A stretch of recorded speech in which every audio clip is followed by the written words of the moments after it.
Walang awang kinitil ang buhay ng ama ni Bea sa mismong harapan niya.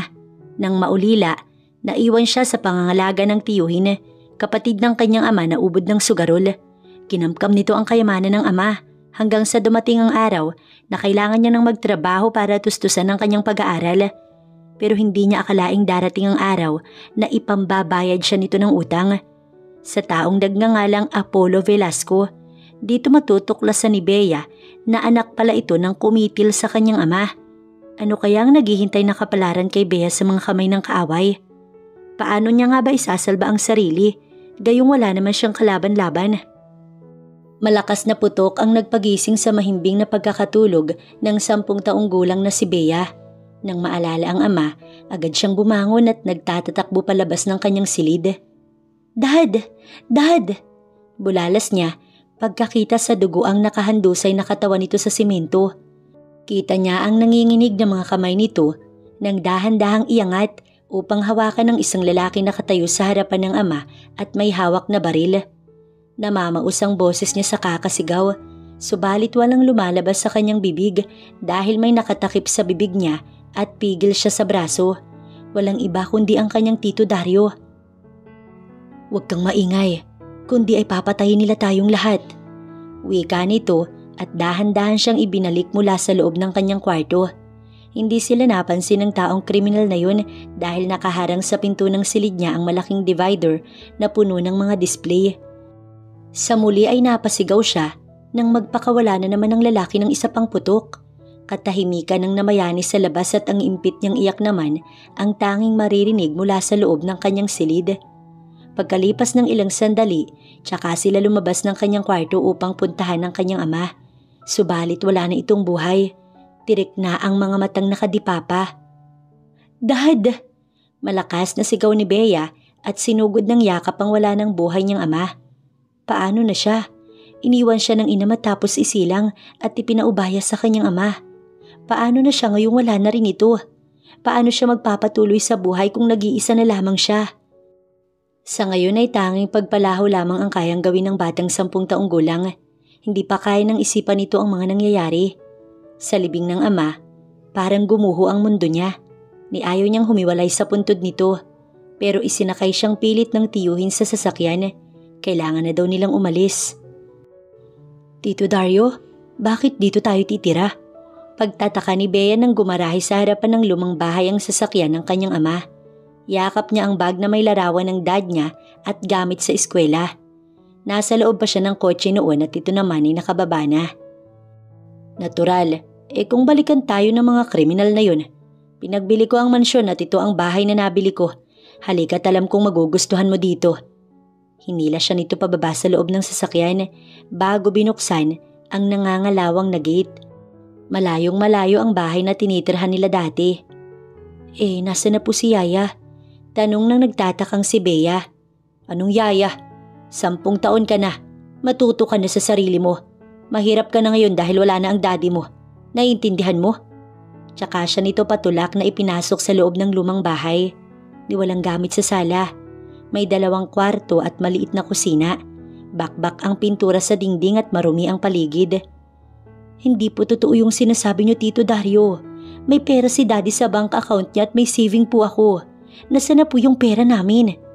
Umiiyak niyang tanong dahil hindi niya matanggap na wala na siya sa sariling kwarto. Galit siya nitong tinignan. "Baka nakakalimutan mong ako ang nag-asikaso sa libing ng ama mo. Malaki ang ginastos ko. Wala na tayong pera, tsaka pwede ba huwag ka ng maraming tanong? Umasok ka sa loob at magsaing para makakain tayo." Napatanga si Bea sa sinabi ng tiyuhin dahil hindi siya marunong magsaing ni magbukas ng kalan na hindi. Mabuti at kahit papaano, tinuruan siya nitong magsaing at magbukas ng kalan. "Kung ini-spoiled ka ng kapatid ko, pues ako ay hindi." Pagalit nitong sabi at pinanood siya sa ginagawa niya. Umiiyak siya habang nagsasaing. Si Tito Dario naman, tinungo ang silid. Kahong-kaganang naramdaman niya kinagabihan habang patulog na. Hindi siya makatulog dahil namamahay. Kinuha niya ang kanyang school bag. Sa isang pouch, naroon ang larawan ng kanyang ama. Namamalisbis naman ang kanyang luha habang yakap ang larawan. "Dad, hindi ko kayo makakalimutan. Mahal na mahal po kita. Usal ni Bea. Kumuha siya ng papel sa loob ng kanyang bag at isang lapis. Ginuhit niya ang mukha ng taong kumitil sa buhay ng kanyang ama. Hindi niya yun makakalimutan. Tandang-tanda niya. Balang araw, pagbabayaran nito ang ginawa sa dad niya. Isinusumpa niya yun. Nakatulugan na lamang ni Bea ang pag-iyak. Simula noon ay sa lumang bahay na sila tumira at sa public school na siya pinag-aral ng tiyuhin hanggang sa nakatapos nga siya ng high school. Nung unay okay ang Tito Dario niya. Kadalasan umuwi ito ng gabi or madaling araw or kung minsan lasing na lasing. Tinitiis niya na nga lang dahil hindi siya makapagreklamo. Tito, papasok na po ako. Nasaan na po yung baon ko? Tinapik niya ang braso ng tiyuhin para gisingin. Sa sala na ito nakatulog at marahil lasing na namang umuwi kagabi. Kung dati alak lang ang pinaglilibangan nito, ngayon ay pati sugal. First year college na siya nun sa kursong education. Wala naman siyang binabayaran dahil nakakuha siya ng slots sa scholarship. Bukod doon ay may allowance pa siyang natatanggap mula sa pamunuan ng paaralan. Ang kaso kulang dahil marami silang activities. Need niya rin ng mamasahe. Marahan itong idinilat ang mga mata at galit siyang tinignan. Alam mo, istorbo ka eh. Inundayan siya nito ng sampal pero hindi itinuloy. Bagkus ay hinaklit siya sa braso. Wala akong pera. Diba sinabi ko na sa'yong huwag ka nang mag-aral? Total mag-aasawa ka rin naman. Kung talagang desidido ka, magtrabaho ka. Malaki ka na. Huwag ka nang umasa sa akin. Buisit. Tsaka siya malakas na itinulak kaya napaupo siya. Sa unang pagkakataon, pinagbuhatan siya nito ng kamay. Nasaktan si Bea, subalit hindi na lamang niya ininda. Inayos niya ang suot at tumalis na lamang. Bea, papasok ka na. Salubong ni Ivan sa kanya, kaibigan niya at takbuhan kapag may problema. Oo Ivan, may pera ka ba dyan? Habang sinabayan siya nito sa paglalakad patungo sa sakayan ng tricycle ay saad niya. Hindi na siya nagdalang hiya pa dahil wala siyang kakainin at pamasahe papuntang school kapag hindi siya nanghiram ng pera sa kaibigan. Binunot kaagad nito ang wallet sa bulsa at naglabas ng 500. Sa tuwa ay namasasaluha ang kanyang mga mata at yumakap kay Ivan. Alam kong hindi ka na naman binigyan ng pera ng tito mong sugarol. Kinuha nito ang isang kamay niya at inilagay doon ng 500. Bagaman nahihiya ay kinapalan niya na ang mukha niya. Wala din naman kasing permanenteng trabaho ang kaibigan. Minsan nga, inaabutan pa ito ng nobyang si Cheska na nagtatrabaho sa bar. Salamat, naiiyak niyang saad. Babayaran ko din to kapag nagkapera na ako. Wag na, gusto mo pa ata ako magalit. Sabi nito at nagtuloy sila sa paradahan ng tricycle. Inalalayan pa siyang sumakay ng kaibigan habang abot-abot ang kanyang pasasalamat. Ihatid mo sa school to ng walang galos, Pards ha. Ingatan mo yan, mahal na mahal ko yan. Binilinan pa nito si Badong na tricycle driver. Oo naman Ivan, malakas ka sa akin eh. Ngingisi-ngisi naman si Badong habang binubuhay ang makina ng motor. Yung pasahe sa akin mo na singilin, libre mo muna. Pahabol pa ni Ivan kaya napakamot ang binatilyong driver. Kinahapunan paglabas ng school, sa halip na umuwi naghanap muna ng sideline si Bea. Kahit ano pinasok nitong trabaho, matustusan lang ang kanyang pag-aaral. Naging parker, service crew, sales lady at kung ano-ano pa. Dahil hindi na talaga siya binibigyan ng kanyang Tito Dario ng pera para sana sa kanyang pag-aaral. Kailangan niya magtiis dahil ito ang kanyang naging kapalaran. Kung hindi lang sana pinatay ang kanyang ama, hindi siya mahihirapan ngayon ng ganito. May sandaling pinanghihinaan siya ng loob at iniiyak niya na lamang. Iniisip na balang araw, matatapos din ang hirap na pinagdadaanan niya. Pinagkasya niya ang oras sa pag-aaral at pagtatrabaho. Pagod at puyat man dahil halos wala siyang tulog at pahinga, hindi niya iyon ininda. 1 taon pa ang lumipas at nasa pangalawang baitang na siya ng kolehiyo. Mas naging malala ang kanyang Tito Dario. Habang tumatagal, mas nalululong ito sa sugal. Pabigat na rin ito sa kanya at madalas, pinagbubuhatan pa siya ng kamay kapag hindi siya nakakapagbigay ng pera. O hayan pa, labhan mo ha. Gusto ko yung malinis at walang kahit na anumang dumi. Saad ni Mrs. Soles kay Bea habang inilalapag sa kanyang harapan ng laundry basket. Araw ng linggo, kaya nag-extra siyang maglaba dito sa araw na iyon. Si Mrs. Soles ay inireto lamang ng kanyang kaklase. Naghahanap nga daw ito ng tagalaba. Kaya heto, kailangan niyang tapusin iyon para kumita at may pangbaon sa susunod na araw. Hapon na nang matapos si Bea. Pagod na pagod at may paltos ang kanyang mga daliri. Pero tiis lang, kahit papaano'y kumita naman siya ng 400. Sa pagod ay nakatulog ang dalaga pagdating sa bahay. Hindi niya na inabala pang kumain dahil masakit ang katawan niya. Nagising na lamang nang may malakas na sampal na dumapo sa mukha niya. Nang idilat ang kanyang mga mata, nakita niya ang kanyang Tito Dario. Galit na galit habang nakatingin sa kanya at hawak ang kanyang wallet na walang lamang pera. Alam niya kasing kukunin nito yun, kaya itinago niya sa hindi nito makikita ang kanyang pera mula sa paglalabada. "Nasaan ang pera mo, Bea?" Pasabunot siyang itinayo nito bago pa man siya nakahuma sa malakas na sampal ng tiyuhin. Naalimpungatan pa kasi siya. "Aray ko, Tito! Nasasaktan ako!" Palahaw ni Bea kasabay ang paglagabog nang ibinalibag siya nito. Napahawak sa kanyang likod ang dalaga nang tumama iyon sa dingding bago napaupo. Napailing-iling siya at iniharang ang isang kamay nang akmang sasampalin ulit siya nito nang hindi pa rin magsalita. "Saan mo tinatago ang pera mo, ha? Alam kong may pera kang itinatago, kaya ibigay mo na bago ka pa man masaktan ulit." Hindi na napigilan ni Bea ang pagpatak ng mga luha nang muli siyang saktan ng tiyuhin. Nalasahan niya na ang sariling dugo sa pumutok niyang labi, gawa ng sampal nito't namamanhid ang kanyang pisngi. Magkahalong luha at sipon ang nasa pisngi ng dalaga habang nagmamakaawas sa tiyuhin. Pinaghirapan niyang kitain ang perang yun at ayaw niyang sayangin ang tiyuhin sa sugal at alak. Ilang sandali pa, malakas na bumukas ang pintuan at iniluwa mula doon si Ivan. Narinig dito siguro ang kanyang pagpalahaw sa iyak. Napapailing nang makita ang kanyang kaawa-awang itsura. "Wala na kayong awa kay Bea. Sinasaktan niyo na naman siya."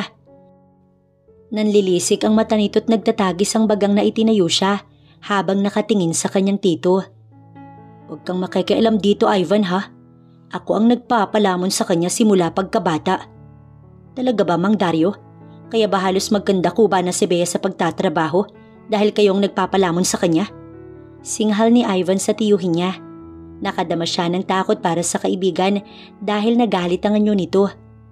"Abat anong pakailam mo, ha? Pamilya namin to. Lumayas ka kung ayaw mong idamay kita." Sigaw ng Tito Dario na ikinakuyom ng kamao. Walang anumang sinuntok si Ivan at sapul nito iyon sa muka. Nabalandra naman ng lalaki pero mabilis na nakatayo at gumanti ng suntok sa kanyang tiyahin. Sa lakas nun, nahilo ang kanyang tito at natumba. Nagsisisigaw na siya noon sa pag-awat pero hindi nakinig ang Tito Dario niya. Bagkus ay sinugod na muli si Ivan. Sa galit ng binata, ay hingal itong bumunot ng patalim at itinutok sa tiyuhin. "Sige, Mang Dario, lumapit ka. Hindi ako mag-aalangang saksakin ng isang kagaya mong walang kwenta. Mas gugustuhin ko pang makulong para matapos na ang paghihirap ni Bea." Hingal na saad ni Ivan. "Ivan, please, tama na." Pigil niya ito sa braso habang umiiyak. Natatakot siyang mapatay nga nito ang kanyang tiyuhin. Kilala niya ang kanyang Tito Dario na ayaw magpatalo. Wala itong sinasanto kahit tambay sa kanto. Binubugbog nito ng walang dahilan kapag mainit ang ulo. Timpi naman si Ivan nang makita sa mata niya ang takot at pag-aalala dito. Bumunot ito ng pera sa sariling wallet tsaka inihagis sa harap ng kanyang tito. "O hayan, di ba mukha kayong pera?" Sabi nito habang galit na galit. Na agad siyang inilabas mula sa bahay na iyon at dinala sa sariling bahay nito na ilang metro lamang din naman ang layo mula sa kanilang tirahan. Buisit! Inis nitong sinuntok ang pader habang pinagmamasdan ang pumutok niyang labi gawa ng pagkakasampal sa kanya ng tiyuhin. Panay ang sigok niya at patuloy sa pag-iyak. "Salamat, Ivan. Baka patay na ako kung hindi ka pa dumating."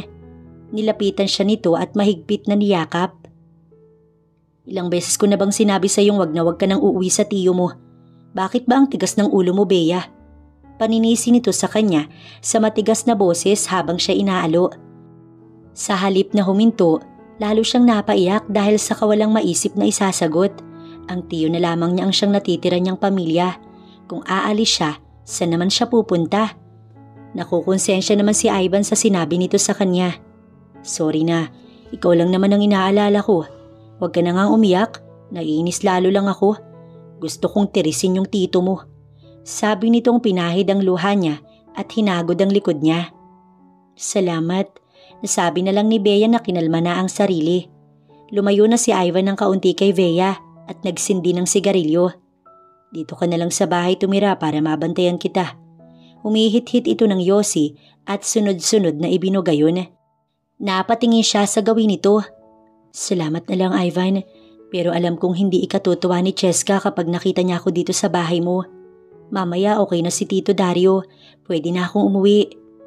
Alam niyang ayaw sa kanya ni Cheska dahil ilang beses na siya nitong sinugod dahil lang sa selos.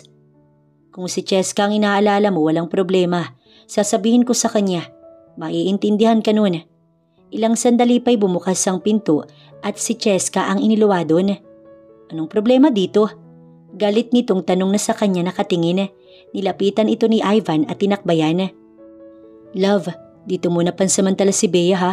Sinaktan na naman siya ng tito niya. Himig paliwanag ni Ivan sa nobya. Tinignan siya ni Cheska ng masama na tila hindi gustong makita siya sa loob ng bahay na iyon. Nakadama siya ng hiya at napatango. Wag na Ivan, salamat na lang. Uuwi na ako. Papasok pa kasi ako sa trabaho mamayang gabi. Anyang nagmamadaling tinungo ang pinto pero hinabol siya ng kaibigan. Hindi ako papayag, Bea. Okay, sige. Dito ka na muna, Bea, pansamantala. Pagmamagandang loob ni Cheska sa kanya at nag-iba na rin ang reaksyon sa mukha nitong galit kanina. Alam din kasi ng babae kung gaano siya kahalaga kay Ivan dahil dito napangiti na rin ang lalaki. Salamat, love. Anito sa nobya. Inirapan ito ng babae. Walang anuman. Ipagtimpla mo ako ng kape, Bea, pagkatapos pakiplansya na rin yung isusuot ko mamaya sa nightclub. Okay ba yun? Nakangiti nitong tanong sa kanya na lumapit kay Ivan at walang pasintabing humalik sa labi ng kanyang kaibigan. Nag-iwas na siya ng tingin sa dalawa na agad tumalima. Hindi siya komportabling nasa bahay ng dalawa pero anong gagawin niya? Napabuntong hininga si Bea habang ginagawa ang iniuutos ni Cheska. Heto na ang kape. Saad ni Bea nang madala sa sala ang pinatimpla ni Cheska. Tsaka pa lamang naghiwalay ang dalawang naglalampungan. Hindi niya alam kung anong nagustuhan ni Ivan kay Cheska at kung paano nito hinahayaan ng babaeng magtrabaho sa ganitong uri ng lugar. Ang alam niya lamang, mahal ito ng kaibigan niya at wala siyang pakailam dun. Basta masaya ang mga ito. Isang dancer sa club si Cheska na kadalasan inilalabas ng customer at iba ang tingin niya sa trabaho nitong hindi marangal. Ganoon man, wala siyang karapatang husgahan ng babae dahil ang sabi nga ni Cheska, kailangan ito ng pera. Ito din kasi ang nagbibigay ng pera sa kaibigan niyang tambay at pasulpot-sulpot lang ang trabaho. Hindi niya alam kung dapat ba siyang matuwa sa pagtanggap nito sa kanya or may pagkakaiba ba ang kapalaran niya sa buhay ng kanyang tiyuhin. Pero may pagpipilian ba siya? Mabait ka naman pala, Bea eh. Pero hanggang bukas ka lang dito ha. Sabi pa sa kanya ng babae at hindi na siya sumagot pa. Kinagabihan, naghanda na rin siyang pumasok sa isa pa niyang sideline sa food cart. Trabahong tinatawanan lang ni Cheska dahil sa kakarampot niyang kinikita. Pero para sa kanya, mas okay na yun kesa magbenta ng laman. 4 na oras siyang nag-duty at kahit papaano, kumita naman siya ng 200. Kinabukasan ay inihatid siya ni Ivan sakay ng motor nito patungong eskwelahan. Kumuha ito ng hulugan at alam niyang si Cheska ang nagbabayad. Hindi nang ginagamit ng kaibigan para ihatid ang nobya sa club na pinapasukan. Salamat Ivan. Anya sa kaibigan pagbaba niya. Nag-abot pa ito ng pera sa kanya. Panggastos mo. Susunduin kita mamayang hapon. Baka kasi maisipan mo na namang dumaan sa tiyuhin mong sugarol at kung ano na namang gawin sa'yo. Tinanggihan niya ang pera dahil hindi naman siya gumastos ng pamasahe. Isa pa, may pera siyang nakatabi sa bahay. Pero makulit ang kaibigan at ayaw nitong tinatanggihan niya. Sa muli ay nagpasalamat na lang siya at naisip niyang babayaran na lamang si Ivan kapag nakaluwag siya. Tinitigan siya nito tsaka napabuntong hininga. Umiti ka naman dyan. Kanina pa maasim yung mukha mo. Pagbibiro nito. Ganito si Ivan sa kanya. Sobrang bait. Ito lamang ang taong pwede niyang sandalan sa oras ng kagipitan. Mas pamilya pa siya nitong ituring kesa sa sariling kadugo nito na si Tito Dario. Naaalala niya pa noong bagong lipat sila sa lugar na yun at may umaway sa kanya. Pinagtanggol siya ng kaibigan at sinabing simula sa araw na yun, gugulpihin ito lahat ng mga away sa kanya. Kaya naman ilap kay Ivan ang mga bastos na tambay. Sira, tugon niyang hindi maiwasang mapangiti. Ayan, ang ganda-ganda mo pag nakasmile ka. Alam mo kung naging mayaman lang ako, gagawin kitang prinsesa. Sabi nito sa kanya. Tuluyan siyang natawa. Prinsesa saan? Saka ko nasasabihin kapag naging mayaman na ako. Malakas nitong tawa. Ewan ko sa'yo, sira ulo. Pasok na ako, Ivan, salamat ha. Napakabuti mo sa akin. Paano naman ito yayaman kung ayaw magtrabaho? Iiling-iling pa siya sa kanyang naisip. Balang araw maniningil ako. Siyempre walang libre ngayon. Pagkasabi nito, pinisil ang kanyang pisngi tsaka kinindatan. Lakad na, nakatingin sa atin si Kuya Gardo. Love you. At hoy, huwag magpapaligaw dyan sa loob ha. Pahabol nito sa kanya. Hindi na lamang niya ito pinansin. Sanay na siya sa kalokohan ng kaibigan. Para sa kanya, si Ivan ang tipo ng taong handang masaktan para sa kanya. At napakaswerte niya. Ano man ang dahilan nito ay dahil mahal siya nito bilang kaibigan. Tuloy-tuloy na siyang pumasok sa loob ng campus. Kahit papaano, gumaan na ang kanyang pakiramdam sa ginawa ng tiyuhin sa kanya kahapon. Ang inaalala niya lang, tiyak hindi iyon papayag na hindi siya uuwi at magbibigay ng pera. Parang wala naman talaga siyang kaligtasan pa sa tiyuhin. Bahala na lang ang Diyos sa kanyang kapalaran. Sinaktan ka na naman ng sugarol mong tito no? Tanong ni Donna sa kanya nang makita ang pumutok niyang labi sa umagang iyon. Classmate niya si Donna at halatang naaawa sa kanyang kalagayan. Nag-offer na nga ito sa kanya nang magsama na lamang silang tumira sa isang boarding house para hindi na siya pakailaman ng kanyang tito. Kung tutuusin nga, kaya na niyang buhayin ng sarili. Pero hindi niya maiwan ng tiyuhin kahit papaano, pamilya pa rin naman niya ito. Kaya hindi na lamang siya kumibo sa tuwing nababanggit nito yun. Sa ngayon palalamigin muna niya ang sitwasyon. Babalik din siya kapag alam niyang okay na ang tiyuhin. Kinahapunan, tulad ng sinabi ni Ivan, sinundo nga siya nito. 4 p.m. at tumuloy siya sa convenience store na pinapasukan bilang cashier. Kada Lunes lang ang duty niya dahil maraming customer. 200 lang hanggang 11 ng gabi at sa muli, susunduin naman siya ni Ivan. Sa gabing yun, ay nadatnan pa niya si Cheska sa bahay. Halatang papasok pa lang ito sa club. Ivan ha, binabalaan kita. Babae si Bea at maganda. Alam kong halang ang kaluluwa mo sa laman. Baka mabalitaan kong galawin mo siya. Puputulan kita. Pagbabanta ni Cheska sa nobyo habang nagpapahid ng makapal na lipstick sa labi. Pampihira naman love. Mahal ko si Bea pero bilang kaibigan lang. Iiling-iling si Ivan habang nagsisindi ng yosi. Siya na may nakaupo sa sofa at tahimik lamang na nagpapahinga. Hindi na bago sa kanya ang pagsiselos ng babae. Pagkaalis ni Cheska, nagpaalam na din agad siya sa kaibigan na uuwi muna at ang rason, kukuha ng damit. Isa pa'y inaalala niya pa rin ang kanyang tito Dario at baka wala pang pagkain dahil walang mag-aasikaso dito. Sa kabila kasi ng ginawa nito sa kanya, kadugo niya pa rin ito. Ano? Uuwi ka? Gulat ito at nainis ka agad. Ganun lamang si Tito Dario pero mabait naman yun. Nagkataon lang siguro na lasing. Pagtatanggol niya pa rin sa tiyuhin, sa inis ay sinuntok nito ang inuupo ang silya. Takti naman Bea. Hay ano? Bakit pa yang pasamo sa mukha tapos sasabihin mo mabait yung tito mo? Napaigtad siya sa gulat sa ginawa nitong pagsuntok na ngayon ay nasa mesa na naman tumama. Hindi kita mapapayagan, Bea. Kung inaalala mong may gagawin ako sa'yo, pues sa labas ng bahay ako matutulog. Anito sa kanya na lumabas, bit-bit ang hinihit-hit nitong yosi. Pero pinigilan niya ito sa braso. Alam naman niyang hindi siya nito gagalawin. May tiwala siya sa kaibigan. Totoong nag-aalala siya sa tiyuhin.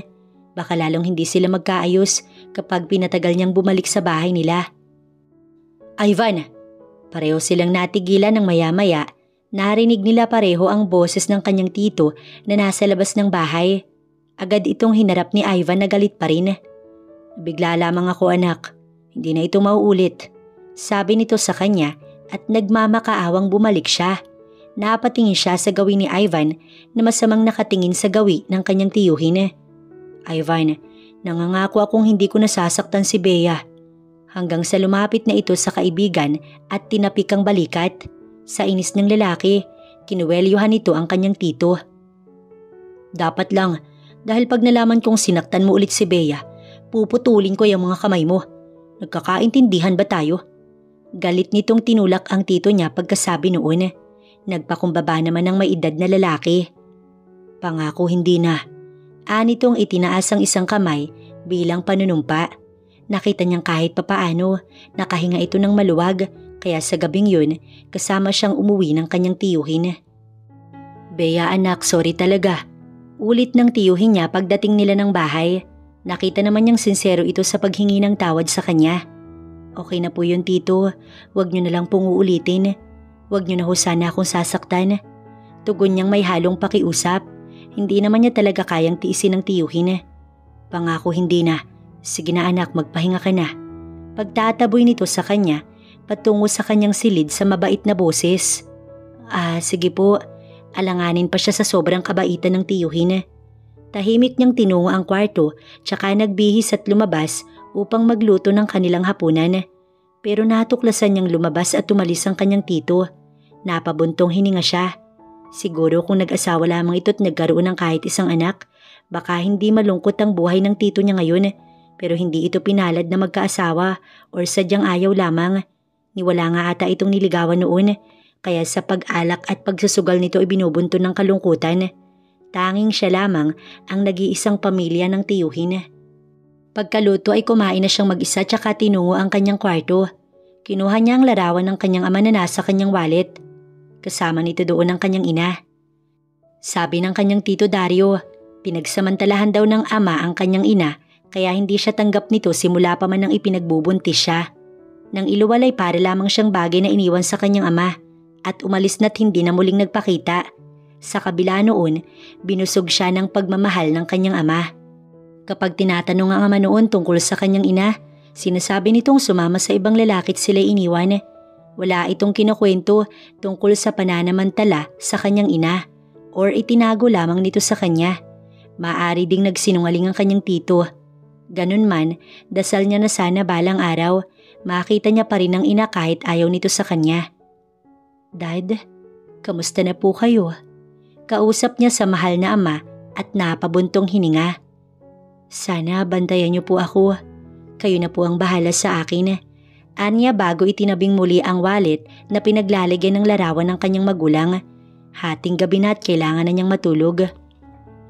Kinaumagahan pagising, nasumpungan niya ang tulog na tiyuhin sa sala. Hindi na ito nakarating sa kwarto marahil sa kalasingan. Ano bang gagawin niya para lamang magbago ito? At dahil hindi naman niya ito kayang buhatin patungong higaan, hinayaan niya na lamang. Nag-iwan na lamang ng lutong pagkain bago pumasok sa school upang sa gayon paggising nito ay mayroong makakain. Good morning, Bea. Bago marating ang paradahan ng tricycle, hinarang siya ng isang tambay. Si Jimbo iyon na walang silbi sa kanilang lugar. Walang imik na nilagpasan ni Bea ang lalaki. Kaso hinaklit siya nito sa braso na ikinagulat niya at agad na nagpumiglas. Sino bang ipinagmamalaki mo? At ayaw mo kong pansinin ha, Bea. Type pa naman sana kita eh. Galit nitong wika na bahagyang inilapit sa kanya ang mukha nito. Isang malakas na sampal ang iginawad niya sa bastos na lalaki. Sa pag-aakalang hahalikan siya nito. Abat ginagalit mo yata ako ah. Sabi nitong kasabay ang malakas na sigaw. Siya may nagulat din sa pagsulpot bigla ni Ivan at ngayon nakadikit na sa kamay ni Jimbo na nakahawak sa kanya ang dulo ng sigarilyo nito. Dahil dito ay nagkakawag ang kamay ni Jimbo at nabitiwan siya. Hayop ka Ivan! Galit nitong bulyaw at hinipa ng napasong kamay at hindi malaman kung paano mapapawi ang sakit dahil sa pagkakapaso. Buti naman at alam mong hayop ako. Kaya wag na wag mong ididikit ang madumi mong kamay sa prinsesa ko dahil sasamain ka sa akin. Hindi pa nakontento si Ivan at walang anumang pinilipit ang napasong kamay ng lalaki bago binigwasan ang mukha nito. Napasuray ito at masamang tinignan ng kanyang kaibigan. Nang akmang susuntukin na muli ni Ivan ay nagmamadali at takot itong tumalikod. Hay, ang aga-aga ko makapag-workout. Sabi nitong siya'y binalingan. Okay ka lang? Tanong nito sa kanya na napakagwapo sa uri ng mga ngiti nito. Okay ako Ivan, salamat. Palagay ko si Jimbo ang hindi okay. Nakita mo ba yung itsura ng tao? Hindi niya rin maiwasang mapangiti. Napatitig naman ito sa kanya. Ganyan, dapat naka-smile ka palagi. Gumaganda ang araw ko pag ganyan kaganda ang nakikita ko. Tara na, tiyahatid na kita. Pagkuha na ipinatong nito sa balikat niya ang isang braso. Pasimple naman niyang tinanggal yun. Mahirap na at baka may makakita sa kanila at magsumbong kay Cheska. Panigurado, susugurin na naman siya nito. Ngingisi-ngisi lamang si Ivan at pagkahatid sa kanya sa sakayan, umalis din naman agad ang kaibigan. Kinahaponan, halos kagagaling lamang niya sa eskwelahan nang pabalandrang dumating ang tito niya sa bahay at duguan sa hindi niya malamang dahilan. Tito? Nag-aalalang dinaluhong ni Bea ang tiyuhin. Anong problema? Nag-aalala niyang tanong na agad itong inalalayan. Putok ang labi ng tito niya at may magkabila ang black eye. Dahil dito, takot at pag-aalala ang naramdaman ni Bea. Sino ang walang awang gumawa nito sa tito niya? Bea anak, may gustong pumatay sa akin, tulungan mo ko. Mahinang usal nito at mahahalata ang takot. Ho? Sino? Patdang tanong ng dalaga. Kahit naman lasenggo ang tiyuhin, hindi ito naghahanap ng gulo sa labas. Oo nga't napagbuhatan siya ng kamay, yun ay dahil lang sa pera. Tulungan mo ko anak. May malaki akong utang kay Apollo Velasco at papatayin niya ako kapag hindi ko iyon nabayaran. Please tulungan mo ako anak. Ayoko pang mamatay. Maawa ka sa akin. Pagmamakaawa nito na niyakap siya ng matindi at hindi nahiyang umiyak habang paulit-ulit na nagsusumamo. Saglit siyang napako sa kinilalagyan habang iniisip ang sinasabi ng tiyo. Anong gagawin niya? Wala naman siyang pera. Bea anak, gumawa ka ng paraan pakiusap. Inalog-alog pa siya ng tiyuhin. Napatingin siya sa lalaki. Naiiyak na rin dahil sa nararamdamang pangamba. Tito, magkano po ba yung utang mo? Tanong niya sa tiyuhin kahit naman wala siyang hawak na pera at wala siyang maitutulong dito. Kulang pa nga sa pambaon niya ang kinikita niya sa kanyang mga sideline. Matagal itong natigilan bago sumagot. 10 milyon anak. Iyak nito habang siya naman ay nanigas sa kinatatayuan niya. Tumulo din ang kanyang mga luha dahil parang alam niya na ang kahahantungan ng lahat. Mawawala ang tito niya na siyang nag-iisa niyang pamilya dahil tiyak niyang hindi iyon mababayaran. Saan niya kukunin ng 10 milyon? Wala siyang magagawa kundi ihanda ang sarili sa maaaring mangyari. Tulala at problemado habang naglalakad si Bea patungong sakayan ng araw na iyon. Iniisip niya pa rin ang sinabi ng tiyuhin. Kahit huminto pa siya sa pag-aaral, hindi niya kayang ipunin ng 10 milyon sa madali ang panahon. Magkano lang din naman ang kinikita niya sa kanyang sideline. Buti dumating ka na anak. Salubong sa kanya ng tiyuhin, 8:00 na iyon dahil may tinapos silang report ni Donna sa boarding house nito. Kahapon lamang problemado ang kanyang tito pero ngayon nakikita niyang tila masaya ito at kahit papaano nabawasan ang pag-aalala niya. Tito, okay na po ba yung utang niyo kay Apollo na yun? Inakbayan siya ng tiyuhin. Huwag na nating pag-usapan anak, halika at may regalo ako sa iyo. Nakangiting sabi nito na iginiya siya sa loob ng bahay. Namamangha siya nang makita ang magandang damit nitong ibinigay sa kanya. Mukha iyong mamahalin dahil sa magandang tela. Napapalibutan ng mga kung ano-anong kumikinang. Ano pong okasyon? Inosenteng tanong ni Bea. Nakangiti at namilog ang mga mata. Isuot mo yan anak at aalis tayo. Birthday ko ngayon, kakain tayo sa labas. Ho? Gulat siyang napatingin sa tiyuhin. Wala na nga silang pera. Naisipan pa nitong kumain sa labas. Heto nga't problemado siya sa utang nitong 10 milyon. Sa tono ko sinang tito niya, parang wala itong problema sa pera. Dahil kung meron man, paano siya nito binilhan ng mamahaling damit? Bukod doon, kakain pa sila sa labas. Sa halip na matuwa, kinakabahan siya ng mga oras na yun. Ganoon man ay sinuot niya pa rin ang damit na ibinigay ng kanyang tito at nagulat siya sa sarili dahil nag-iba ang kanyang itsura. Muhit ang makurba niyang katawan sa damit na yun na hindi niya inakalang nakatago lang pala sa maluwag na t-shirt na laging suot niya. Humulma ang malaki niyang hinaharap, mabilog na balakang at maliit na bewang. Tumambad din sa maiksing damit ang kanyang mabilog at mapuputing hita. Matagal niyang pinagmasdan ang sarili sa salamin. Isang kakaibang muka ang naghatid sa kanya ng kaba. Paglabas niya ng kwarto, nakangiti sa kanya ang tiyuhin habang pinapasadahan siya ng tingin. Anak, wala ka man lang bang lipstick, makeup, tsaka yung nilalagay na pula sa muka tulad ng ginagamit ni Cheska? Tanong nito sa kanya.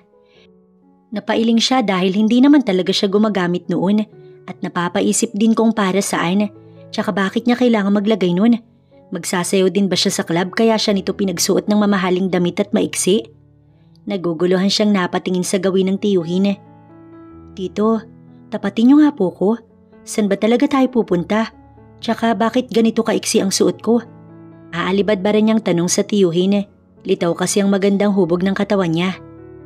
Tinitigan muna siya nito na parang may gustong sabihin, pero nanatili itong tahimik hanggang sa akayin siya nito palabas ng bahay. Ayos niyan kahit wala kang makeup o lipstick. Wika ng kanyang tiyo. Pas nila ng bahay, saktong dumating si Ivan na natulala sa kanya. Siya naman ay tila nahiya sa suot niyang iyon dahil sa uri ng tingin ng kaibigan. Hindi siya makatingin dito. Mang Dario, ano na namang kalukuhan to? Masama nitong tinignan ng kanyang tiyuhin na naghihinala. Anong masama birthday ko ngayon. Kakain kami ng anak ko sa labas. May problema ba roon? Angil ni Tito at galit din kay Ivan. Kakain lang ba't ganyan ang suot? Naiinis siyang pinasadahan nito ng tingin. Mabilis siya nitong hinila palayo sa tiyuhin. Alam kong halang ang kaluluwa ninyo, Mang Dario. May kasama kayong plano sa pamangkin ninyo. Tsaka siya itinago sa likod ng kaibigan. Naikuyom naman ni Tito Dario ang kamao dahil sa inis.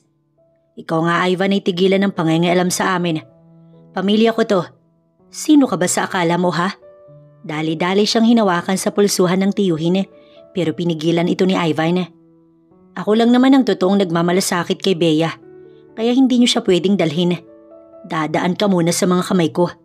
Galit na rin si Ivan at ikinuyom ang kamao at bago pa magkasakitan ng dalawa, pinigilan niya na ang mga ito. Ivan, please tama na. Uuwi din naman kami mamaya. Pakiusap niya sa kaibigan. Pigil niya ito sa braso.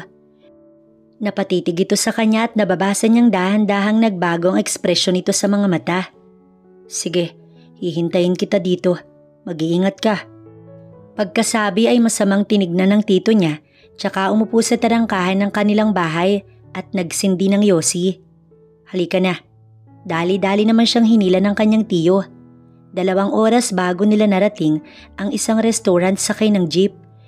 Kabado si Bea habang papasok sila ng kanyang tito sa loob ng mamahaling restaurant, lalo na nang mamataan niya ang isang lalaking tila na iinip na naghihintay sa kanila. Napako ang tingin niya dito nang tuluyan silang makalapit sa mesa kung saan naroon at naghihintay ang naturang lalaki. Diretso itong nakatingin sa kanyang kabuuan na nagbigay ng kakaibang kaba sa dibdib niya at sa unang pagkakataon nakadama siya ng ganoon. Sino ang lalaking ito?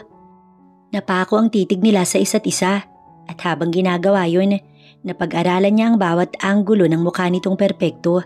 Mula sa kulay brown na mga matang halos matakpan ng makapal na kilay, may matangos na ilong, tila inukit ng magaling na pintor ang mukha nito na hindi nalalayo sa mga artistang nakikita niya lang sa telebisyon. Sa isang salita, napakagwapo ng lalaki, bagay na nagpatulala sa kanya. Sa magkabilang mesa naman, may 2 lalaking nakatayo na tila mga bodyguard ng lalaki at nagtataka siya ngayon. Inakala niyang sila lamang ng kanyang tito ang kakain sa lugar na yon pero nagkamali siya. Tuloy ay lalong kumabog ang dibdib niya nang imuestra nito ang kamay sa tito niya na umalis na. Tila pati tuhod niya'y nangatog nang makita ang pag-arko ng mga mapula nitong labi. Mabilis niyang napigilan ang kanyang tito sa braso. Tito, wag mo kong iiwan dito. Kulang na lang ay maiyak siya sa takot. Tinignan siya nito na tila nangihingi ng pangunawa. Bea anak, patawarin mo ko. Kailangan kong gawin to. Ayoko pang mamatay. Saad nito sa kanya na namamasa ang mga mata sa luha. Nanikip ang dibdib niya sa narinig. Tila ba naliyo siya sa kinatatayuan. Niloko siya nito. Tinanggal na nito ang mga kamay niya na nakahawak sa braso ng tiyuhin at agad tumalikod. Tito, wag mo akong iwan dito, Tito. Habol niya sa tiyuhin na hindi naman nagtagumpay dahil may dalawang lalaking humawak sa magkabila niyang braso. Umiyak na siya sa matinding takot sa hindi alam na mangyayari sa kanya sa kamay ng mga estrangherong lalaki. Nagwala siya upang makatakas lamang sa lalaking malakas na nakahawak sa kanya. Pero mabilis siya nitong pinatulog sa pamamagitan ng panyong itinakip sa ilong niya. At wala na siyang maalala pagkatapos mawalan ng malay. Sa isang silid natagpuan ni Bea ang kanyang sarili na nakahiga sa ibabaw ng malambot na kama. Walang kahit na anong sapin sa katawan at nananakit ang buong kalamnan, maging ang pagkababae niya. Tanda na nagalaw na siya ng lalaking hindi niya kilala na nasa kanyang tabi. Tulog na tulog at mahigpit pang nakapalupot sa katawan niya ang isang braso. Nanunuot sa kanyang kalamnan ng munting kilabot mula sa mabalahibo nitong bisig. Ramdam niya ang mainit nitong hininga na tumatama sa mukha niya dahil napakalapit nito. Nalalanghap niya rin ang mamahaling pabango mula sa lalaki. Ang katabing lalaking ito'y walang iba kundi ang nakita niya sa restaurant kahapon. Ibig sabihin, ito si Apollo Velasco. Unti-unting nag-init ang magkabilang mata ng dalaga at kasunod nun ay ang pagpatak ng kanyang mga luha. Marahang pag-iyak na nauwi sa hagulgol. Agad niyang tinanggal ang braso nito sa kanyang bewang at sinubukang bumangon upang gumuhit ang matinding kirot sa kanyang kaloob-looban dahilan para maghimagsik ang kanyang kalooban. Nakadama siya ng matinding galit para sa lalaking lumapastangan sa kanya at galit itong pinagsasasampal, bagay na nagpagising sa mahimbing nitong pagkakatulog. Gulat na gulat ang lalaking naalimpungatan sa ginawa niya at nanlisik ang mga mata. Mabilis siya nitong hinawakan sa dalawang kamay. Inihiga siya muli nito sa kama at ngayon dama niya na ang bigat ng binata habang pigil nito ang dalawang kamay niya. Pulang-pula ang pisngi ng lalaking pinagsasasampal niya. Ni hindi siya makakilos sa init na bumalot sa buong kalamnan niya na nagmumula sa lalaki. Hindi mo alam ang ginagawa mo, babae. Galit at hingal nitong Saad. Bitiwan mo ko, masama kang tao. Anong karapatan mong gawin sa akin to? Umiiyak at pilit nais kumawala ni Bea mula sa kamay ng lalaki. Of course, pwede kong gawin lahat sa'yo. Bilang kabayaran ng utang ng tito mo na 10 milyon sa akin at kulang pa yun ang buhay mo. Do you understand? Dagdag pa nitong sa sobrang lapit ng mukha sa kanya. Dama niya na ang mainit nitong hininga na nagbibigay ng kakaibang kaba at takot sa kanya. Gayunman, pinilit niyang kumawala sa mga kamay nito habang sinasagupa ang nag-aapoy nitong mga mata kahit nagsisikip ang kanyang paghinga. Ang tito niya. Paano siya nito nagawang ipambayad sa utang? Sirang-sira na ang buhay niya matapos siyang babuyin ng lalaking to. Wala na ang dangal na kanyang iniingatan. Para ano pa kung mabubuhay pa siya?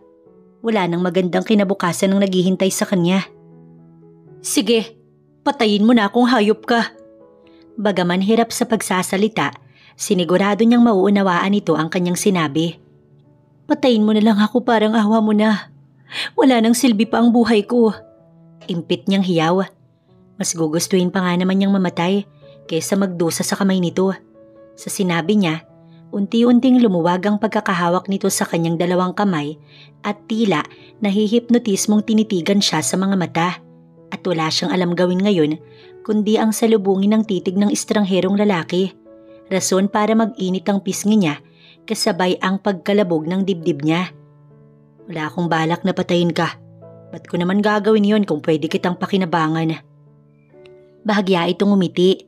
Pagkasabi noon, bumaba sa labi niya ang mga titig nito. Pagkuway naglandas ang titig nito pabalik sa kanyang mga mata.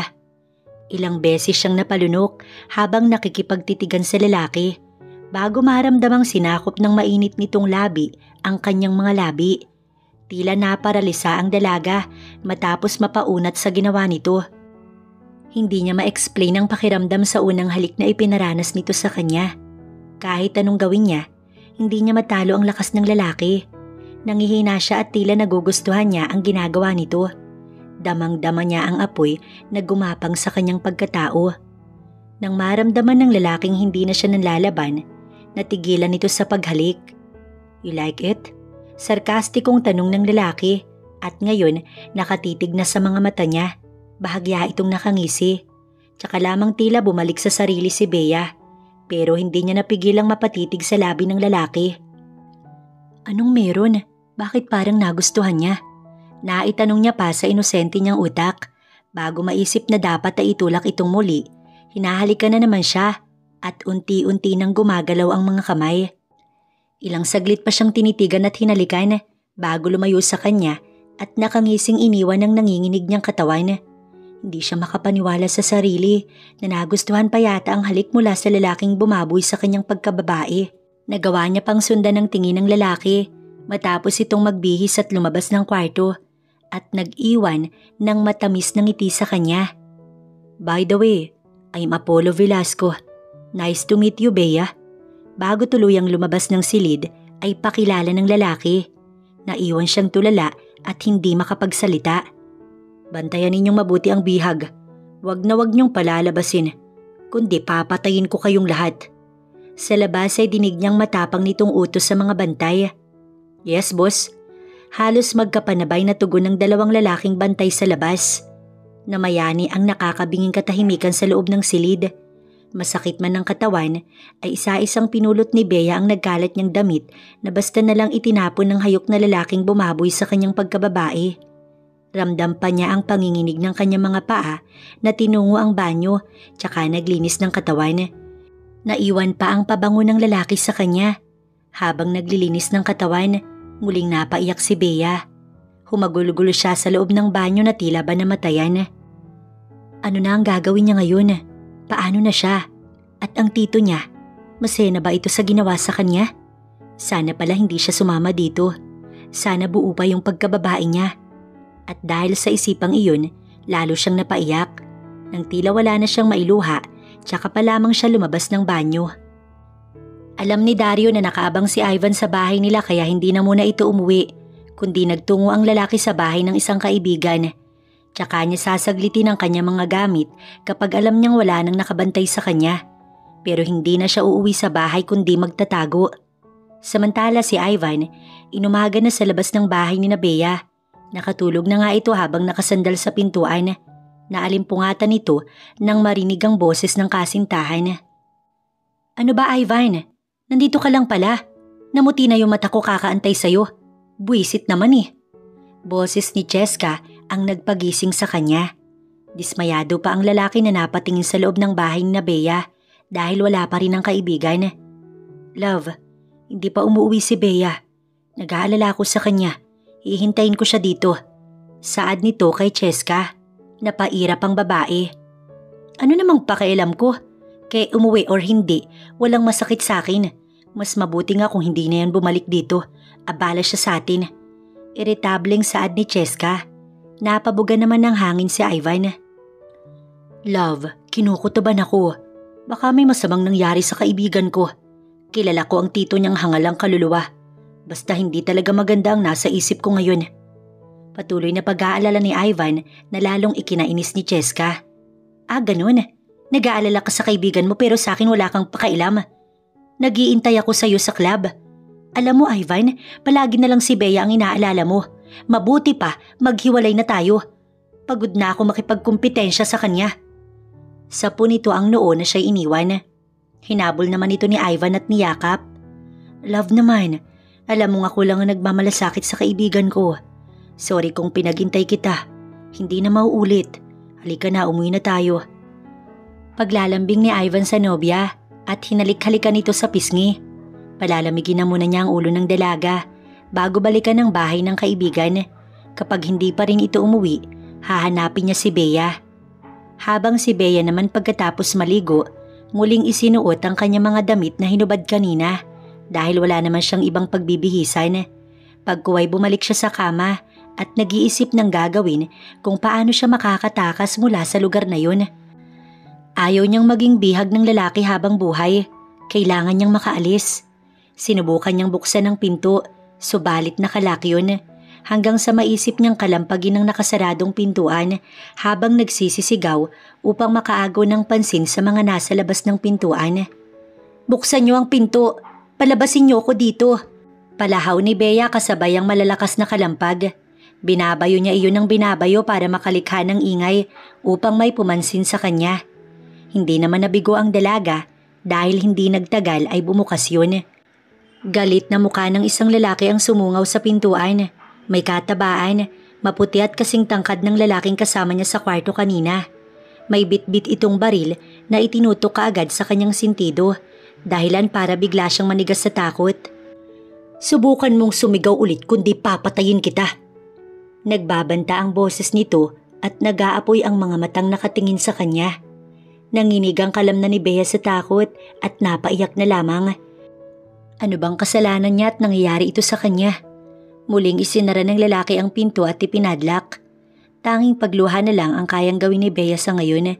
Tanging ang kaibigan na lang niya ang inaasahang magliligtas sa kanya. Tanging si Ivan na lamang. Kinuha niya ang wallet na nasa kanyang sling bag tsaka inilabas ang larawan ng kanyang ama. Mabuti na lang at nadala niya ang bag kagabi nang umalis sila ng kanyang tito. Dad, tulungan mo ko. Wika niya, kung sana nga lang ay naririnig siya nito. Habang umiiyak, niyakap niya ang larawan ng mga magulang para maramdaman lamang na hindi siya nag-iisa. Lumipas pa ang 4 na oras nang muling maulinigan ni Bea mula sa labas ng bahay ang palahaw ng isang lalaki. Tila takot na takot ang boses na iyon at nagmamakaawang wag patayin. Kinilabutan bigla ang dalaga dahil mas lalo pa iyong napahiyaw sa hindi niya alam na dahilan. Naglakas loob siyang buksan ang bintana sa kwartong yun upang mapatakip ng sariling bibig para mapigilan ang paghiyaw. Tanaw niya mula sa kinalalagyan ang isang lalaking duguan at nakaluhod sa harapan ng isang lalaki habang binubugbog at pinagtutulungan ng isa pang lalaki. Ang lalaking matangkad na nagpakilala sa kanyang Apollo ay nakatanaw lamang sa mga ito. Buhayin mo ko, boss. Hindi na mauulit. Maawa ka sa akin. Talagang hindi ka na makakaulit. Kilala mo ko magalit. Hindi ako nagpapatawad. Mariin itong saad. Sinulya pa ng isang lalaki at minanduhang barilin ang nakaluhod na lalaki. Kitang-kita niya ang dugong tumalsik pa sa muka at katawan ng boss nito bago tuluyang matumba. Hindi niya napigilang mapasigaw sa pagkakataong yun matapos gumapang ang matinding takot sa kanyang katawan dahil sa nakita. Sa lakas ng sigaw niya ay nabaling sa kanya ang atensyon ng lahat at bago pa siya makita ng mga ito, mabilis na siyang umalis sa bintanang kinalalagyan niya. Nanginginig ang buong katawan niya sa matinding takot na bumaluktot sa sulok ng kwarto. Yakap ang sarili habang umuusal ng panalangin na sana makaalis sa lugar na yun. Nasa kamay siya ng mga kriminal. Katapusan niya na ba? Ilang sandali ang nakalipas at tila tahimik na ang buong paligid. Wala na siyang ingay na naririnig mula sa labas. Marahil ay naitapon na ng mga ito ang bangkay ng lalaki. Sa tanang buhay niya, ngayon lamang siya nakasaksi ng ganoon. Hindi niya yun mapaniwalaan. Boss, paano ba yan? Nakita tayo ng bihag mo. Papatayin ko ba? Tanong ni Lucas kay Apollo. Masamang napatingin si Apollo sa gawin ng tauhan bago itinutok ang hawak na baril dito.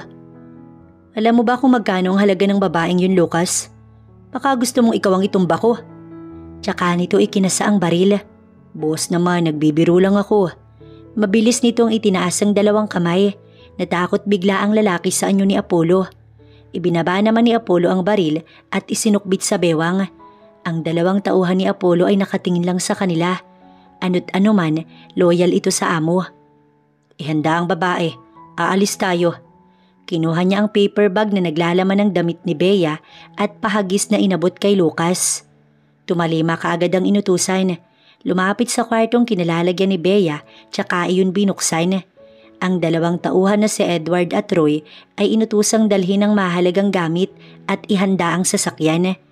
Napaigtad naman si Bea nang bumukas ang pinto at bumungad sa kanya ang mukha ng lalaking bumaril kanina sa dugo ang lalaki sa ibaba. Ito rin ang lalaking tumutok sa kanya ng baril kanina. Isa itong kriminal at walang awang pumatay. Kaya napasiksik siya lalo sa gilid ng kwarto at niyakap ang sarili. Ramdam niya ang panginginig ng buong katawan niya. Mainit ang buo niyang pakiramdam maging ang sulok ng kanyang mga mata. Nilapitan siya ng lalaki. Oh, magbihis ka, taalis tayo. Dalian mo lang at baka mainip si boss. Mando ni Lucas sa babae. Nababanaag sa mga mata nito ang takot. Hindi kumilos ang babae. Bagkus ay lalong nangatog sa takot. Ani mo namang maiihi sa takot si Bea nang lumapit ang lalaki sa kanya. Inilapag nito sa harapan niya ang isang paper bag tsaka ito iniwan sa kanyang harapan. Tsaka lang nawala ang takot ni Bea nang lumabas ang lalaki. Hindi niya na kaya pang makasama ang mga ito. Kailangan niya makatakas na kahit anong paraan. Halos 1 oras na ang nakalipas, subalit hindi pa rin lumalabas ang babae sa silid nito. Naiinip na si Apollo. Nakahanda na ang mga gamit nila sa sasakyan at ito na lamang ang inaantay. Kaya napagpasyahan niyang siya na mismo ang magtungo sa silid nito upang i-check ang babae. Subalit saktong pagpasok niya ay may humampas sa kanya. Mabilis na kailag si Apollo at naiharang ang braso sa pangalawang hampas ng babae. Nasaktan man, hindi niya iyon ininda at muling iniharang ang isa pang braso nang hatawin na naman siya ng babae gamit ang lampshade. Sa lakas ng pagkakahampas sa kanya ay nasira iyon, nahati sa 2. Nang pangatlong hampas nito, nakabuelo si Apollo para pigilan ang kamay ng babae. Piniga niya iyon at iginapos sa likuran nito. Ano sa tingin mo ang ginagawa mo ha babae? Gigil na gigil niyang piniga ang baba nito gamit ang isang kamay. Nakikita niya sa mga mata ni Bea ang pinaghalong galit at takot. Mga kriminal kayong lahat. Mamamatay tao. Pagbabayaran niyo ang ginawa niyo sa akin at sa taong pinatay niyo. Hirap man sa pagsasalita ay saad ng babae habang namamalisbis ang luha sa mga mata nito at nagkakandangiwi ang bibig sa pagsasalita. Wala siyang maapuhap isagot kundi binitiwan nito dahil nakadama siya ng awa habang nakatitig sa luha ang mata ng dalaga. Kakaibang pakiramdam na bago kay Apollo. Unang pagkakataong naantig ng babae ang matigas niyang damdamin na ginawang bato ng kanyang ama. Hindi niya ito masisisi. Totoong masama siyang tao. Pagkatapos nga naman niyang pumatay at halayin, ano pa bang inaasahan niyang magiging tingin nito sa kanya? Pero bakit hindi yun matanggap ni Apollo sa kanyang sarili? Tsaka na tayo mag-usap. Halika na, kailangan na nating umalis. Akma sana niya ito nga hawakan pero nagpumiglas ang babae. Pero dahil kailangan na nilang lisanin ang lugar, binuhat niya ito palabas ng kwarto. Kapag hindi sila umalis ngayon, maaabutan sila ng mga pulis. Sa ginawa niya ay nagsisisigaw at nagwala ang babae habang buhat-buhat, ngunit wala pa rin itong nagawa. Agad namang pinasibad ni Edward ang sasakyan na nasa driver's seat na nag-aantay na sa kanila, habang si Roy at Lucas ay nakasunod sakay ng isa pang kotse. Bitiwan mo ko, hayop! Patuloy na nagpupumiglas si Bea. Pinaghahampas siya nito at binabato sa kanyang dibdib. Nanatili ito sa kanyang tabit halos yakap, kaya ito nagwawala. Si Edward ay walang pakailam sa mabilis na pagpapatakbo ng sasakyan. Malakas niyang pinigilan ng 2 kamay ng babae at bahagya itong kinabig. Kapag hindi ka pa tumigil, hahalikan kita't hindi ako nagbibiro, Bea. Inis na si Apollo sa babae at naubos na rin ang kanyang pasensya. Masakit pa ang sugat niya sa braso na tinamo niya kanina dahil sa ginawa nito. Natigilan ito habang nakatitig sa kanyang mga mata. Naramdaman niyang unti-unti itong nanghihina pero patuloy pa rin sa pag-iyak. Nahintakutan ito marahil sa banta niya at napahalukip-kip sa gilid ng sasakyan. Napatingin siya sa dumudugong sugat sa kanyang braso. Masakit pa rin yun. Kumuha siya ng kapirasong tela sa suot niyang damit at itinali sa malalim na sugat. Nang mapansin ng babae ang ginawa, ay napatingin ito sa mukha niya. Inaalam marahil kung galit pa siya. Matagal ko nang tauhan si Rob. Nagawa niya akong ipagkanulo sa mga pulis. Para na kaming magkapatid. Masama akong magalit, Bea, at hindi ako nagbibigay ng awa. Kaya pinatay ko siya. Taksil siya sa aming samahan, kaya ibinaon ko siya sa lupa. Malumanay niyang wika sa babae, pero alam niyang nagdulot iyon ng matinding takot sa babae, lalo at nasaksihan nito ang pagkitil niya sa buhay ng lalaki. Hindi ito nagsalita kung hindi na natiling nakatitig sa kanya. Tungkol naman sa tito mo, 10 milyon ang utang niya sa akin na ipinatalo niya sa sugal. Iisa lang ang sasabihin ko. Once na tinakasan mo ko, hahanapin ko siya at kikitilin din ang buhay niya katulad ng ginawa ko kay Rob. Kaya kung gusto mong mabuhay at malaya ang tiyuhin mo, Magpakabait ka sa akin. Dagdag pa ni Apollo.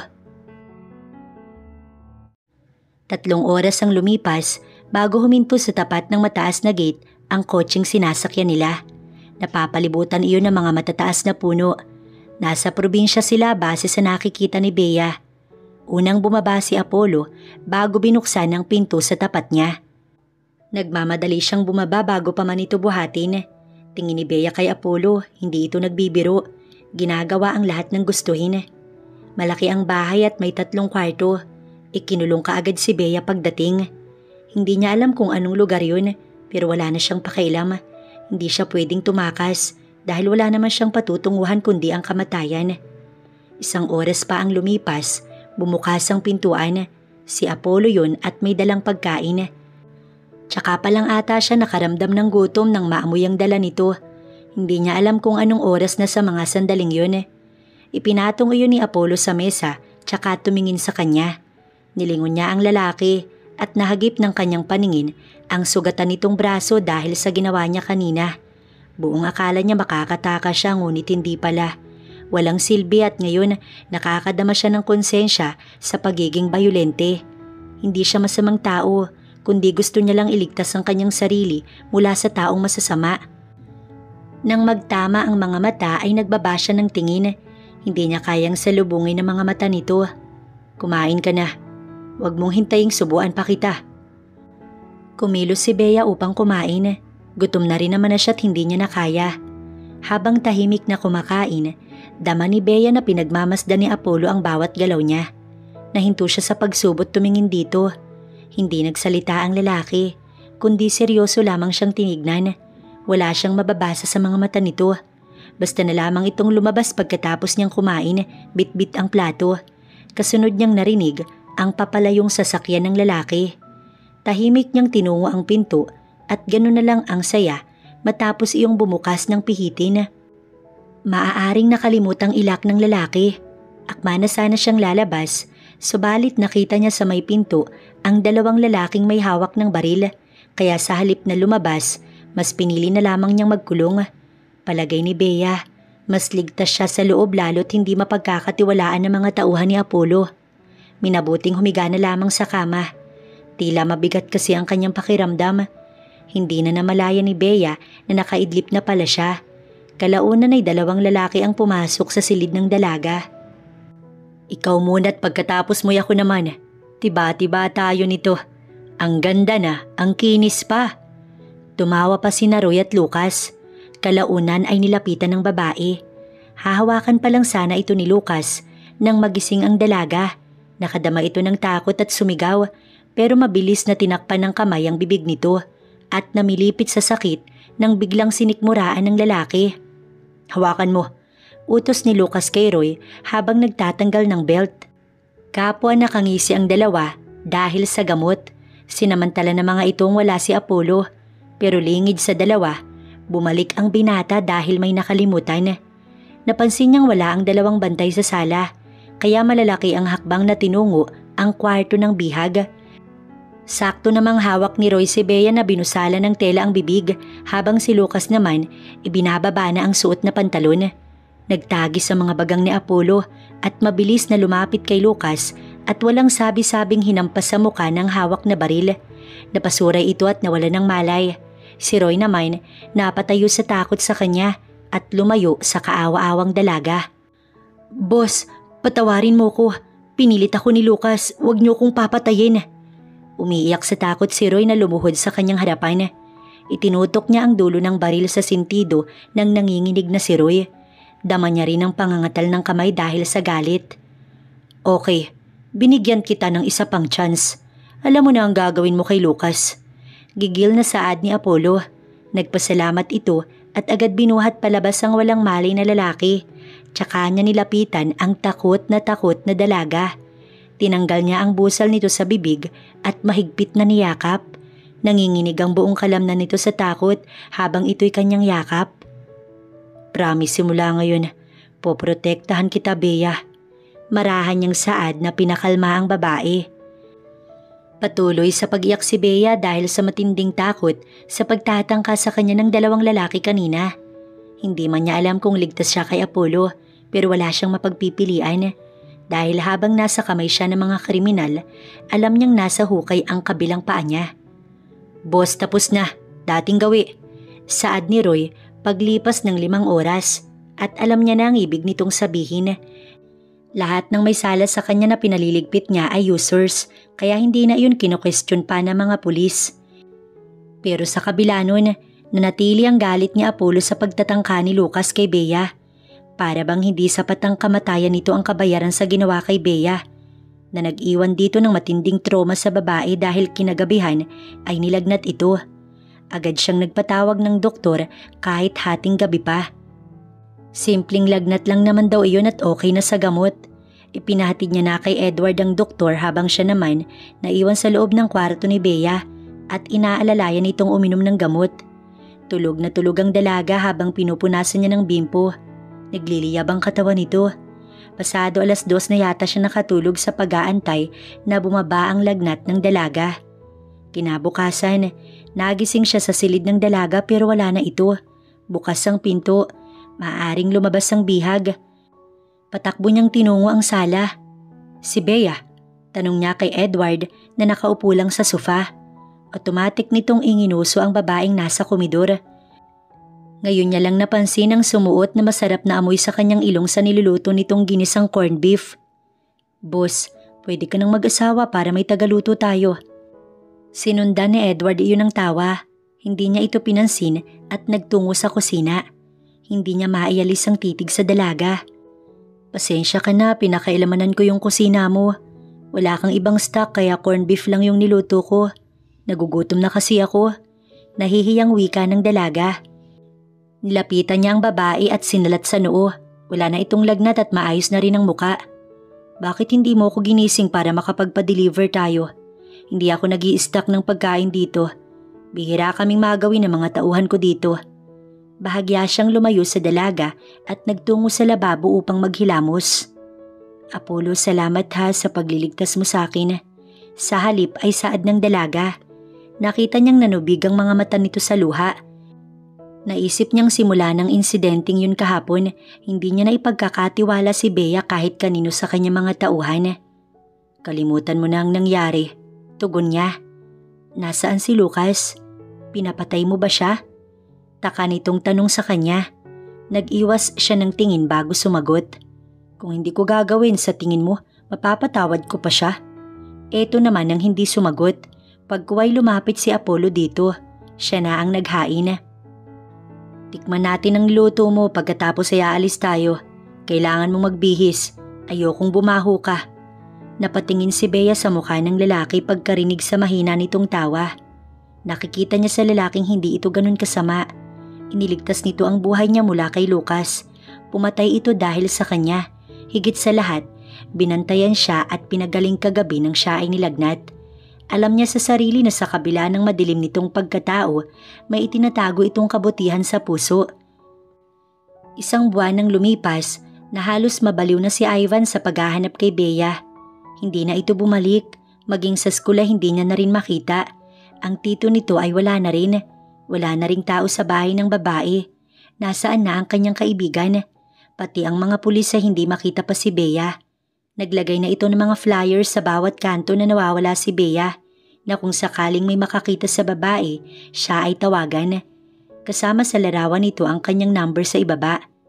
Mapapanatag lamang siya kapag nakausap ito at malaman na nasa mabuting kalagayan. "Apollo!"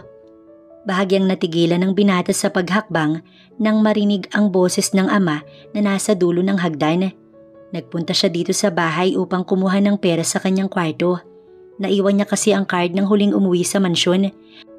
Pansamantala ay iniwan niya si Bea sa isang hotel at pinabantayan kay Edward. Kahit papaano, may tiwala siya sa isang tauhan. Si Roy naman ay kanyang isinama. "Kailan ka babalik sa bahay?" Mahinahon itong tanong. "Kapag wala na kayo dito." Tugon ni Apollo na hindi man lang nilingon ng dad niya. Galit siya rito. Huli niyang narinig sa ama kung bakit nagpatiwakal ang ina. Yun ay dahil hindi nito mahal ang mom niya. At sa isang video, napanood niyang kinitil ng dad niya ang asawa ng babaeng una nitong minahal at ngayon ay magkasama ang dalawa. Kaya ba talaga ng dalawang maging masaya kung pagtatak silang ginawa ng mga ito? Kaya tanging galit na lang ang nararamdaman niya rito at ni ayaw niya na itong makita. Apollo, ama mo pa rin ako. Sigaw nito sa kanya. Galit niya rin itong nilingon. Saktong lumabas sa kwarto ang babaeng ipinagpalit nito sa kanyang ina. Kaya lalo siyang namuhi. Sukang-suka siyang makitang magkasama ang mga ito. Wala akong ama simula nang mamatay si mama. Dahil sa inyong dalawa, kinasusuklaman ko kayong pareho. Nagalit ang anyo nito at siya'y nilapitan. Akmang sasaktan, subalit mabilis niyang nabunot ang baril sa tagiliran at naitutok sa mukha ng lalaki sa kanyang harapan. Sige dad, saktan niyo ko. Hindi ako mag-aalangang barilin kayo katulad ng ginawa niyo kay Mr. Mendris. Galit niyang usal na tinignan ng katabi nitong babaeng nahintakutan sa ginawa niya or sa pagbanggit niya sa dati nitong asawa. Natigilan ng kanyang ama habang pigil sa isang braso ng babae. Sige Apollo, umalis ka na. Anak lang kita. Wala kang pwedeng ipagmalaki sa akin dahil bali-baliktarin man ang mundo. Sa akin ka lang nagmula. Galit na galit ang ama niyang sigaw pero hindi niya na iyon pinansin. Tumalikod siya at nagtungo sa kanyang sasakyan. Madali namang pinaharurot ni Roy ang kotse pagsakay niya. Kinabukasan pagising ni Bea, natigilan siya sa mukha na bumungad sa kanya. Katabi niya si Apollo at nakayakap sa kanyang lalaki. Saglit niyang inilibot ang paningin sa loob ng kwarto at nasa hotel pa rin sila. Kagabi ay nagpaalam ito sa kanyang uuwi saglit pero nakatulugan niya na ang pag-aantay. Pagkaway ibinalik niya ang mga mata sa gwapong mukha ng lalaki. Sinong magsasabing isa itong kriminal? Napakaamo ng mukha nito, walang bahid na karahasan. Sa pagkakatitig niya, gumalaw ito at isiniksik siya sa katawan ng lalaki. Nakadikit na ngayon ang mukha niya sa dibdib ni Apollo. Sa kabila ng ginawa sa kanya ng lalaki, napatawad niya na ito. Mas marami kasi itong kabutihang nagawa sa kanya. Kung tutuusin, higit na may kasalanan ng tito niya dahil wala itong puso. Marahan siyang bumangon nang maramdamang gusto niyang magbanyo. Masarap sa loob ng hotel dahil napakalamig at gusto niya ang init na nagmumula sa katawan ni Apollo pero kailangan niya ng magbanyo. Hindi niya makapasa sarili ang pagtutol nang ikulong siya sa mga bisig nito kahit wala silang relasyon. Para ano pa nga ba? Nakuha na ni Apollo ang lahat sa kanya. Hindi lang ata katawan kundi pati ang kanyang puso. Maaga pa. Nagulat siya nang magsalita ang lalaki nang akmang tatayo siya. Gising na pala ito. Apollo, pwede bang magbanyo? Pagpapaalam niya para bitiwan siya nito. Tuluyan itong dumilat at tumitig sa kanya. Okay, tsaka pa siya binitiwan. Kumuha siya ng malinis na towel dahil balak niyang maligo. Habang nagsasabon ng katawan, naramdaman niya ang pagbukas ng pintuan. Si Apollo ang nalingunan niya at isa-isang tinatanggal ang mga sagabal. Hindi siya nakaramdam ng takot ng mga sandaling yun, kundi excitement. Siniil siya nito ng maalab na halik sa labi, habang kapwa sila nasa ilalim ng shower. Tanging si Apollo pa lang ang dumaang lalaki sa buhay niya, kaya hindi niya alam ang magiging reaksyon. Pero gusto niya ang lasa ng halik nito. Nangihina siya ng mga oras na yun, nagiinit na hindi niya maintindihan. Sa palagay ni Bea, nahuhulog na siya sa lalaki. At tanging si Apollo lang ang nais niyang makasama habang buhay. Pagkatapos ng namagitan sa kanila ni Apollo sa umagang yun, sabay silang nagbihis at lumabas ng hotel para mag-almusal. Binigyan lang ni Apollo ang 2 tauhan ng pera para makakain ng mga ito. Pagkatapos mag-breakfast, inihatid siya nito sa kondo. Hindi na siya nagtataka kung bakit napakayaman ng lalaki. Sa pagkakaalam niya, batay na rin sa kwento ni Apollo. May pasugalan ng lalaki kung saan kumikita ng milyon-milyon at dito rin ito nakilala ang tito niya na natalo sa sugal at ginawa siyang kolateral. Malakas ang loob ng tito niya dahil matagal nang sinabi na Apollo na interesado ito sa kanya. Pwede kang bumalik sa pag-aaral kung gusto mo. Isang gabi ay saad ni Apollo. Namilog ang kanyang mga mata. Hindi ka ba natatakot na takasan kita, Apollo? Seryoso niyang tanong. Ngumiti ito at siya'y nilapitan. Bago nagsalita, matagal nitong inangkin ang kanyang labi.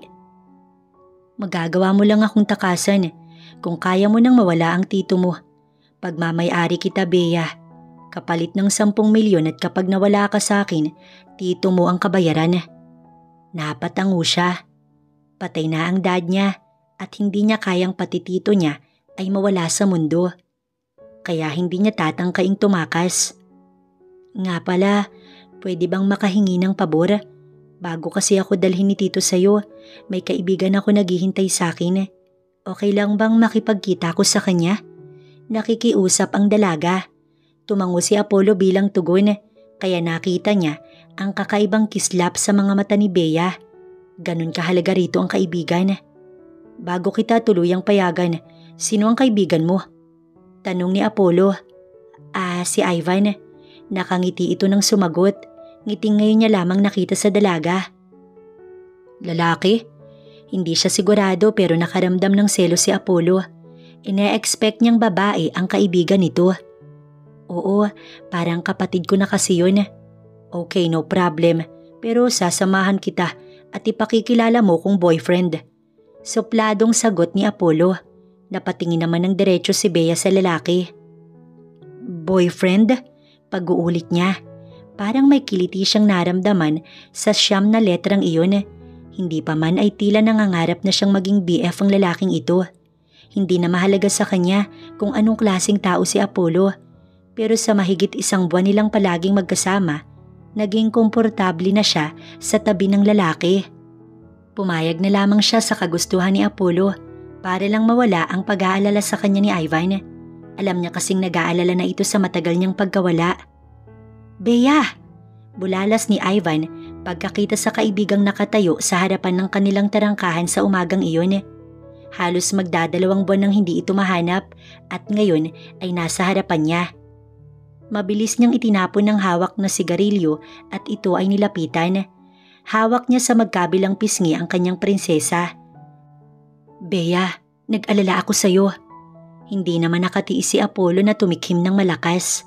Nasa tabi lang naman siya ni Bea, subalit hindi siya napansin ng lalaki at hindi niya nagustuhan ang mahigpit nitong yakap sa babae. Ivan, si Apollo nga pala BF ko. Tinapik naman ng dalaga si Ivan at bahagyang lumayo. Masamang tingin ang pinukol nito kay Apollo at walang babalang hinawakan sa kwelyo. Anong boyfriend? Hindi mo ba alam na hindi ko pa pinapayagang mag-boyfriend tong prinsesa ko? Naalarma naman si Bea sa ginawa ni Ivan.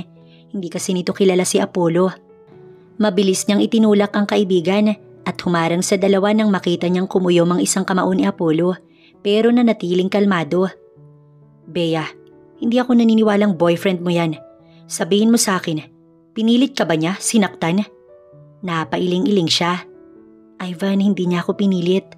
Mahal ko si Apollo. Pag-amin niya sa harapan ng kaibigan. Natigilan mo na si Ivan. Si Apollo ay titig na titig sa kanya. Hindi nagtagal ay kumalma si Ivan at sinulyapan si Apollo. Ikaw, mahal mo ba tong kaibigan ko? Tanong ni Ivan sa lalaki. Mahal na mahal. Tipid at seryoso nitong Saad. Gaano ka mahal? Hindi na kontento si Ivan sa sagot ni Apollo kanina at muli itong nagtanong. Handa akong pumatay at mamatay para sa kanya. Mas seryoso nitong tugon na hindi halos kumurap sa pagkakatitig kay Bea. Napalunok ang dalaga dahil sa sensiridad na nababasa sa mga mata ni Apollo. Tsaka pa napanatag si Ivan kaya tinapik nito ang balikat ng lalaki. Si Apollo naman ay nakipagkamay kay Ivan. Nakahinga naman ng maluwag si Bea pagkatapos ng nangyaring yun. Nakailang balik na sa silid si Apollo at heto't tanghali na, subalit na natiling tulog si Bea.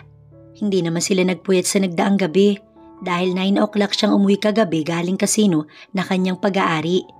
Nilapitan niya ang babae sa ibabaw ng kama na nakatihaya at masarap ang tulog. Nakapamulsa niyang pinagmasdan ng babae. Sa pagkakatitig, natitigilan siya na tila nahihipnotismo. May kung ano sa kanyang damdamin na ito ay lapitan, yakapin hagkan at haplusin na magkabilang pisngi. Subalit ayaw naman niyang maabala ang babae. Kinintalan niya ito ng halik sa labi bago muling iniwan. Sleep well, beautiful lady. Pagkuway lumabas na muli si Apollo sa silid. May lakad siya ngayon kaya si Roy ang isasama niya at sa muli si Edward ang may iwan kay Bea. Pasado 2:00 ng hapon, napabalikwas ng bangon si Bea. Kita niya sa bintana ang tirik na init. Mukhang napasarap ata ang tulog niya. Tumayo siya upang tunguhin ang banyo pero bigla siyang nahilo at ramdam niya ang bigat ng kanyang pakiramdam. Saglit siyang naupo sa gilid ng kama habang kinakalma ang sarili. Nang maramdamang mawala ang pagkahilo, nagtungo siya sa banyo upang maligo tsaka lumabas ng kwarto. Bea, okay ka lang? Namumutla ka. Pag-aalala ni Edward nang siya ay salubungin. Si Edward ang isa sa pinakaloyal na tauhan ni Apollo. Tipong handang magbuwis ng buhay para sa lalaki. At dahil alam ng lalaki kung gaano siya kahalaga kay Apollo, kaya halintulad siya nitong tratuhin sa amo. Si Apollo, tanong niya sa halip na sagutin ang tanong nito. Nahihilo pa siyang konti at nanatiling mabigat ang kanyang pakiramdam. Para bang may nais siyang kainin kaya naglaway siya. May nilakad pero babalik din agad. Ipinagluto ko nga pala niya ng pagkain bago siya umalis. Sige, salamat. Tinungo niya ang kusina. Binuksan ang nakahain sa mesa upang tignan ang nilutong almusal ni Apollo para sa kanya. Pero bigla siyang napatakbo sa lababo at nagsususuka pagkaamoy ng adobong manok. May nakapatong kasi yung sinunog na bawang sa ibabaw dahil iyon ang kanyang paborito. Nang marinig ni Edward ang pagsuka ni Bea sa lababo, nag-alala ito at agad na tinawagan ng amo. Kasalukuyan namang kausap ni Apollo si Morgan, isa sa mga katiwala niya sa kasino. May nagpunta nga raw dito't hinahanap si Lucas. Maaaring isa sa kamag-anak at hinahanting ang nagkitil sa buhay ng lalaki. At bilang siya ang amo ni Lucas, isa siya sa pinaghihinalaan. Pero dahil naramdaman niyang nag-vibrate ang cellphone ay saglit niyang iniwan si Morgan. Boss, may nangyayari kay Bea. Ani Edward sa kabilang linya. Anong nangyayari?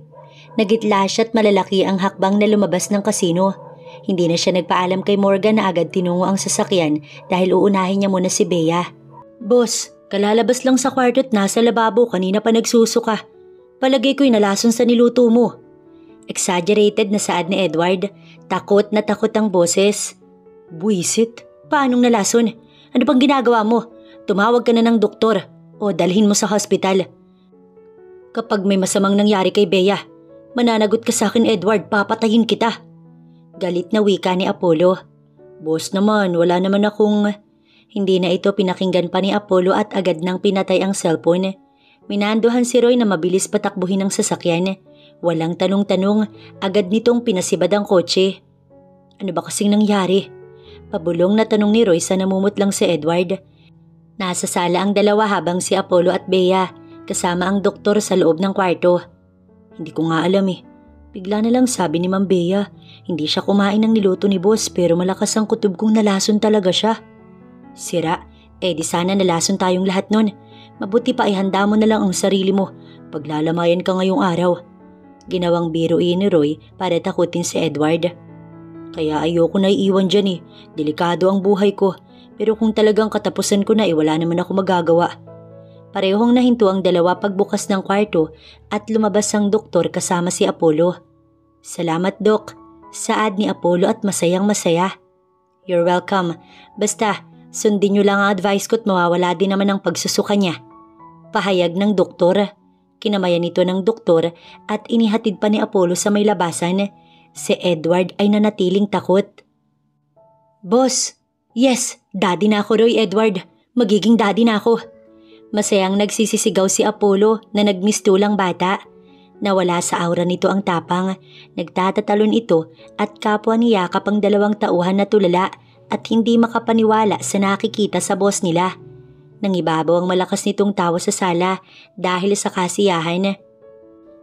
Natahimik lang sa sala nang bumalik sa loob ng kwarto ang lalaki. Naiwan si Roy at Edward. Tulala pa rin. Kalaunan sila naman ang nagtawanan ng malakas.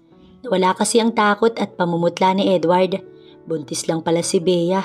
Mali ang impormasyong naibigay niya kay Apollo. Hindi pala ito nalason. Saan mo ba ako dadalhin, Apollo? Nakangiti habang nangangapa si Bea dahil nakapiring siya at iginigiya ni Apollo sa kung saan. Kahapon nang malaman nitong buntis siya, kakaibang saya ang kapwa nila naramdaman dahil sa paparating nilang baby. Hindi matatawaran ang sayang naramdaman ni Apollo. Ang mga ngiti nito ay hindi mawala-wala sa labi ng lalaki. Konti pa malapit na. Mahina nitong sabi. Hawak siya sa magkabilang balikat. Baka ihulog mo ko sa bangin ha? Biro niya at kumapit sa kamay ng lalaki. Crazy, ba't ko naman gagawin yun? Bahagya pa itong tumawa. Okay, nandito na tayo. Pikit ka muna ha. Tatanggalin ko lang tong blindfold mo. Pagkasabi nun ay naramdaman niyang lumuwag ang piring niya sa kanyang mga mata. Okay, open your eyes. Nagbilang pa ito hanggang 3. Siya naman ay nakangiting dahan-dahang idinilat ang mga mata. Tumambad sa kanya ang iba't ibang kulay ng ilaw na nakapalibot sa kanila. Nasa tapat siya ng mesa na may pagkain at wine. May iba't ibang anggulo ng kanyang larawan na nakapalibot sa kinaroroonan nila ni Apollo. At ang bawat larawan may nakasulat na I love you, will you marry me? At ang nakaantig sa puso niya ay ang lalaki nakaluhod sa kanyang harapan at may nakaambang singsing sa kanya. Please, marry me, Bea. Please say yes. Emosyonal si Apollo na nagsusumamo ang boses. Matagal siyang hindi nakatugon dahil nabigla siya sa surprise ni Apollo. Halatang pinaghandaan iyon ng lalaki kahapon. Bea, untag nito nang hindi siya tumugon, pero naiiyak na siya noon. Sino ba siya para tumanggi? Isa pa mahal niya si Apollo. Umiiyak siyang umuo. Mabilis itong tumayo at niyakap siya at nagpasalamat muna bago isinuot ang singsing sa kanyang daliri. Nag-uumapo ang kaligayahan sa puso niya sa mga sandaling yun. Matapos maisuot ang singsing, agad niya itong niyakap. Ngayon alam niyang hindi na siya mag-iisa. May nagmamahal na sa kanya at walang iba kundi si Apollo. Simpleng selebrasyon lang ang ginanap sa pag-iisang dibdib ni Bea at Apollo. Sa West lang din sila nagpakasal dahil hindi naman kailangan na magarbong kasal. Ang mahalaga, pareho silang masaya. Ang sabi ni Apollo, ulila na ng lubos ang lalaki kaya walang magulang na nag-attend sa kasal nila. Tanging 2 tauhan lamang ni Apollo ang naroon upang maging saksi. Siya naman ay tanging si Ivan at Cheska ang kanyang inimbitahan dahil hindi niya na alam kung nasaan ang kanyang tiyuhin. Sabi ni Ivan, hindi na ito umuwi simula ng gabing dalhin siya para sa isang dinner. Pero hangad niya na sana okay ito. Dahil nagdadalang tao si Bea, napurnada ang pagbabalik eskwela niya, kundi napagpasyahan niyang pagkatapos na lang niyang manganak. Apollo tol, inihahabilin ko sa itong prinsesa ko ha. Huwag na huwag mong sasaktan to, mananagot ka sa akin. Mahal na mahal ko ang kaibigan ko. Marami akong pangarap para sa kanya. At ikaw ang inaasahan kong tutupad nun. Sabi ni Ivan sa kanyang asawa. Pauwi na rin sina Cheska at Ivan noon. Akma pa sana siyang aakbayan ni Ivan pero kinabig siya ni Apollo. Natawa na lang si Cheska na dati ay nagsiselos sa kanya. Ngayon kasi ay alam nitong magkaibigan lang talaga sila ni Ivan. Napakamot naman ang kanyang kaibigan sa ulo. Pangako, higit pa sa prinsesa ang turing ko sa aking asawa. Panunumpa ni Apollo. Salamat, paano aalis na kami? Inakbayan na nito si Cheska at tumuloy na nga ang dalawa. Nang makaalis sa mga ito, sinulya pa ni Apollo ang 2 tauhan na nakangiti lamang sa kanila. Sinenyas ang ihanda ang sasakyan at sumunod naman ang mga ito. Pumwesto silang mag-asawa sa backseat. Si Roy ang nag-drive at sa passenger seat naman si Edward. Sa isang resort sa Batangas ang kanilang destinasyon para sa kanilang honeymoon. Pasado 7:00 ng gabi sila dumating. Agad nag-check-in sa hotel. Kumuha ng 2 kwarto. Ang isa ay para sa bodyguard nito at ang isa ay para sa kanilang mag-asawa. At dahil mga busog naman sila, ay mas pinili ni Bea na magpahinga dahil nananakit ang kanyang katawan sa maghapong iyon. Hinayaan naman siya ng asawa. Sa loob ng 1 linggo nilang honeymoon, nag-enjoy ng sobra si Bea. Iyon ang unang pagkakataong naging masaya siya na wala nang anumang inaalala. Tinanggal lahat ni Apollo ang mga alalahanin niya at para kay Bea. Simula sa araw na ikinasal sila ni Apollo, itinalaga na niya ang buong buhay para ito ay pagsilbihan. Kakalimutan niya ang mapait at masalimuot nilang nakaraan dahil aminado siyang hindi maganda ang simula nilang 2 na mag-asawa. Boss, saan tayo? Si Edward iyon na nasa driver seat at pabalik na sila sa Maynila. Si Roy naman ngayon ang nasa passenger seat. Sa bahay. Pagdating natin, tumuloy kayong dalawa sa kasino at kamustahin ng loob. Mando ni Apollo. Yes, boss. Koro naman ng mga ito. Binalingan siya ng asawa at marahang kinabig. Isinandal ang ulo niya sa malapad nitong dibdib habang nakayakap ang dalawang braso sa kanyang bewang. Magiging komportable nga daw silang dalawa ni baby sa ayos nilang yun. Hay, parang gusto ko na lang din mag-asawa. Sana kung may kapatid man lang si Bea. Nagkatinginan sila ni Apollo sa sinabi ni Edward. Dude, wag ka nang mangarap. Walang babaeng magkakagusto sa'yo. Ako na mas gwapo sa'yo, hindi pinalad na gustuhan ng babaeng niligawan ko. Hanapan ba naman ako ng bahay at lupa? Natawa naman si Roy. Muli silang nagkatinginan ni Apollo at nagpalitan ng ngiti. At para lalong mainggit si Edward, siniil siya ni Apollo ng malalim na halik sa labi. Talaga naman ang hirap maging single kapag ganyan ang nakikita mo. Palatak ni Edward na nagkakamot, hindi nila maiwasang magtawanan. Pagdating sa bahay, sakto lamang silang ibinaba at ang kanilang travel bag, tsaka tumuloy na sa kasino sina Roy at Edward. Papasok na sana sila sa loob nang may humintong kotse sa tapat nila. Kapwa sila natigilan at napatingin sa ginang na bumaba mula sa kotse. Si Bea ay natigilan dahil pamilyar sa kanyang babae. Bigla siyang kinabahan. Ang babaeng ito ang kasama ng daddy niya sa larawan. Ito ang kanyang ina na nag-iwan sa kanya noong sanggol. At para makasiguro, kinuha niya ang wallet at inilabas ang larawan ng ama kung nasaan kasama ang babaeng ito. Hindi siya pwedeng magkamali. Kahit tumanda pa ang itsura nito pero naroon ang nunal sa pisngi ng babae. Hindi naman siya napansin ng ina. Bagkus ay lumapit kay Apollo. Anong ginagawa mo dito? Malamig namang tanong ni Apollo. Umiyak ang ginang sa harapan nila at takma sana nga hawakan si Apollo sa kamay pero hinawi iyon ng lalaki. Apollo anak, ang dad mo nasa hospital at gusto ko niyang makita bago man lang siya mawala. Please nagmamakaawa ko sa iyo. Anak?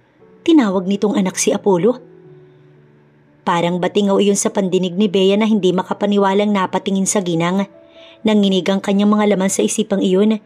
Maaaring nakapag-asawang muli ang ina matapos hiwalayan ng kanyang ama at si Apollo ang kapatid niya. Nagitla si Apollo sa narinig. Galit siya sa ama dahil sa ginawa nito sa kanyang ina pero hindi niya pa rin ito kayang tiisin. Anong nangyari kay dad? Pag-aalala ni Apollo. 1 linggo na ang nakalilipas simula nang atakihin siya sa puso. Apollo, may taning na ang buhay ng ama mo. Hindi na siya magtatagal at nakiusap siya sa akin na bago man siya mawala, makita ka. Please sumama ka sa akin.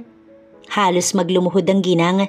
Hindi na nagdalawang isip pa si Apollo na hinawakan sa kamay ang asawa at inalayang sumakay sa sasakyan. Pansamantala, isasantabi na muna niya ang galit sa kanyang ama. Ilang sandali pa, lulan na sila ng sasakyan kasama ang madrasta patungo hospital na kinaroroonan ng kanyang ama. Tahimik si Bea na pinagmamasdan ng ina habang mabilis na tumatakbo ang sasakyan. Parang nadudurog ang puso niya sa mga sandaling yun. Iniisip niya kasi kung bakit sila nito nagawang iwan para sa sarili nitong kaligayahan. Makasarili ang kanyang ina, kaya unti-unti napalitan ng galit ang sakit na nararamdaman niya. Kalaunan ay sinulyapan siya ng babae. Napansin marahil nitong nakatingin siya rito. Nagtagpo ang mga mata nila at dahil dito, may namuong luha sa gilid ng kanyang mata. Nabuhay ang matinding hinanakit sa puso niya sa pag-iiwan nito sa kanila ng kanyang ama matapos siyang isilang at ang pinakamasakit, nag-asawa itong muli na hindi man lang siya inaalala. Hindi niya matanggap ang pangyayaring gusto niyang bumaba ng sasakyan. Gusto niyang manumbat pero ayaw niyang gumawa ng eksena. Pagdating sa hospital ay para siyang tuod na sumunod kay Apollo pagpasok sa loob ng hospital. Kung kanina ay nagulat siya pagkakita sa kanyang ina, ngayon naman ay mas lalo siyang nagulat pagkakita sa ama ni Apollo na nakarate sa hospital bed na siyang bumaril at pumatay sa kanyang daddy. Bigla ay nanumbalik sa kanya ang isang mapait na alaala habang binabaril nito ang kaawa-awa niyang ama. Ikaw! Sambulat niya pagdating nila sa loob ng private room. Saktong gising ang lalaki at kasalukuyan ng kausap ang kanyang asawa. Hanggang sa mga sandaling iyon, hindi pa rin siya nakilala ng ina dahil maliit pa siya noong iwan siya nito. Dahil sa malakas niyang sigaw, nagulat ang lahat. Ang ina niya at si Apollo ay napatingin sa kanya. Ang matandang lalaki napatingin din sa gawin niya. Nagtataka't hindi rin siya makilala. Binalot bigla ang puso niya ng galit at dinuro ang matandang nakaratay. Tandang-tanda niya pa ang mukha nitong nagawa niyang iguhit noon sa papel dahil sa matinding galit. Ikaw ang pumatay sa daddy ko. Ikaw ang pumatay sa kanya. Binaril mo siya ng paulit-ulit. Kriminal ka. Bulalas ni Bea habang napapaiyak at nanginginig ang buong kalamnan. At kahit nakaratay ang lalaki, sinugod niya ito at pinagsasasampal. Nawala siya sa kanyang sarili habang nasa kanyang isipan ang dugo ang ama at nagmamakaawa sa lalaki. Pero pinatay pa rin ito yun. Kapwa naman nagulat sina Apollo at ang ina niya sa ginawa niya. Madali siyang niyakap ni Apollo at inilayo sa ama nito. Ang ina niya hindi na nakapagsalita dahil sa kabiglaan. Agad nagpumiglas si Bea at sa muli, nais niyang sugurin ng lalaki. Inatake marahil ito kaya tumawag ng doktor ang kanyang ina. Bitiwan mo ko, Apollo. Kriminal ang ama mo kaya pala pareho kayong walang awang kumitil ng buhay. Hindi ko matatanggap na makita ang buong pamilya mo. Lalo ka na. Binalingan niya ang ina nito at dinuro. Wala kang kwenta. Iniwan mo ko para sa lalaking yan. Magsama-sama kayo. Hindi ko kayo mapapatawad. Panggagalaiti ni Bea na sumisigaw. Nanginginig ang boses pati kalamnan sa matinding galit. Pinagtitinginan silang lahat ng mga tao sa loob ng hospital at halos nasaksihan ng kanyang ginawa at mga sinabi tungkol sa pamilya ni Apollo. Nang makawala sa pagkakahawak ng asawa, agad siyang umalis sa lugar na yun habang siya ay umiiyak. Hahabulin na sana ni Apollo ang papalayong asawa. Subalit sumigaw ang tita niya habang pilit na nire-revive ng doktor ang kanyang ama. Sa ginawa ni Bea, natanggal ang nakakabit nitong dextrose at oxygen at marahil sa hindi inaasahang pangyayari, inatake ang daddy nito. Bigla na lang kinapos ng hininga at hindi niya na iyon naagapan pa ng doktor. Nangibabaw ang malakas na sigaw ng kanyang tita habang yakap-yakap ang kanyang ama.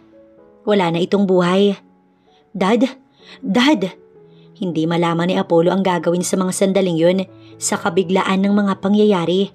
Bakit sa dinami-dami ng babaeng mamahalin at makikilala ay anak pa ni Mr. Mendres?